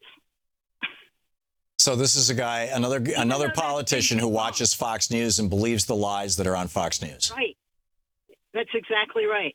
That's a tragedy. I mean, here you have the president of the United States has created an international incident because he believed a lie that was told on Fox News. And in fact, this so-called filmmaker who made this so-called documentary about the horrors in Sweden has been called out by the people he interviewed in Sweden, by 2 of the police officers, saying, you know, he selectively edited us, he's lying. And you've got the president of the United States believing this, and you've got a congressman who believes it. We've got a real problem in this country. Connie, thank you for the call.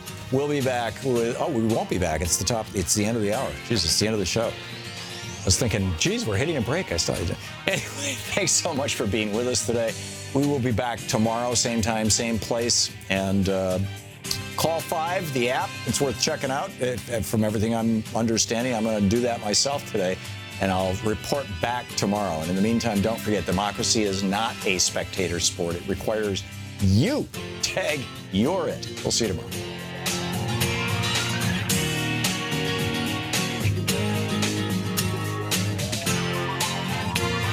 You've been listening to Thom Hartmann. For audio and video archives, visit thomhartmann.com. The Thom Hartmann Program is brought to you in part by the Aiden Forecast, an investment newsletter with weekly updates of leading market indicators and a monthly deep dive into what the details of the economy and the markets mean for investors and retirees. On the web at aidenmarkets.com. Wines have some of the highest pesticide levels in our food chain. This hour brought to you by EcoWine.com. Pesticide-free wines, organic wines, imported from France by the Organic Wine Company, EcoWine.com. The Thom Hartmann Program is brought to you in part by Super Beets. Super Beets are sourced from non-GMO beets, and they're packed with dietary nitrates, helping to produce nitric oxide for more energy, stamina, and support for healthy blood pressure levels naturally. For more information, call 800-223-8242 or visit freespeechbeets.com.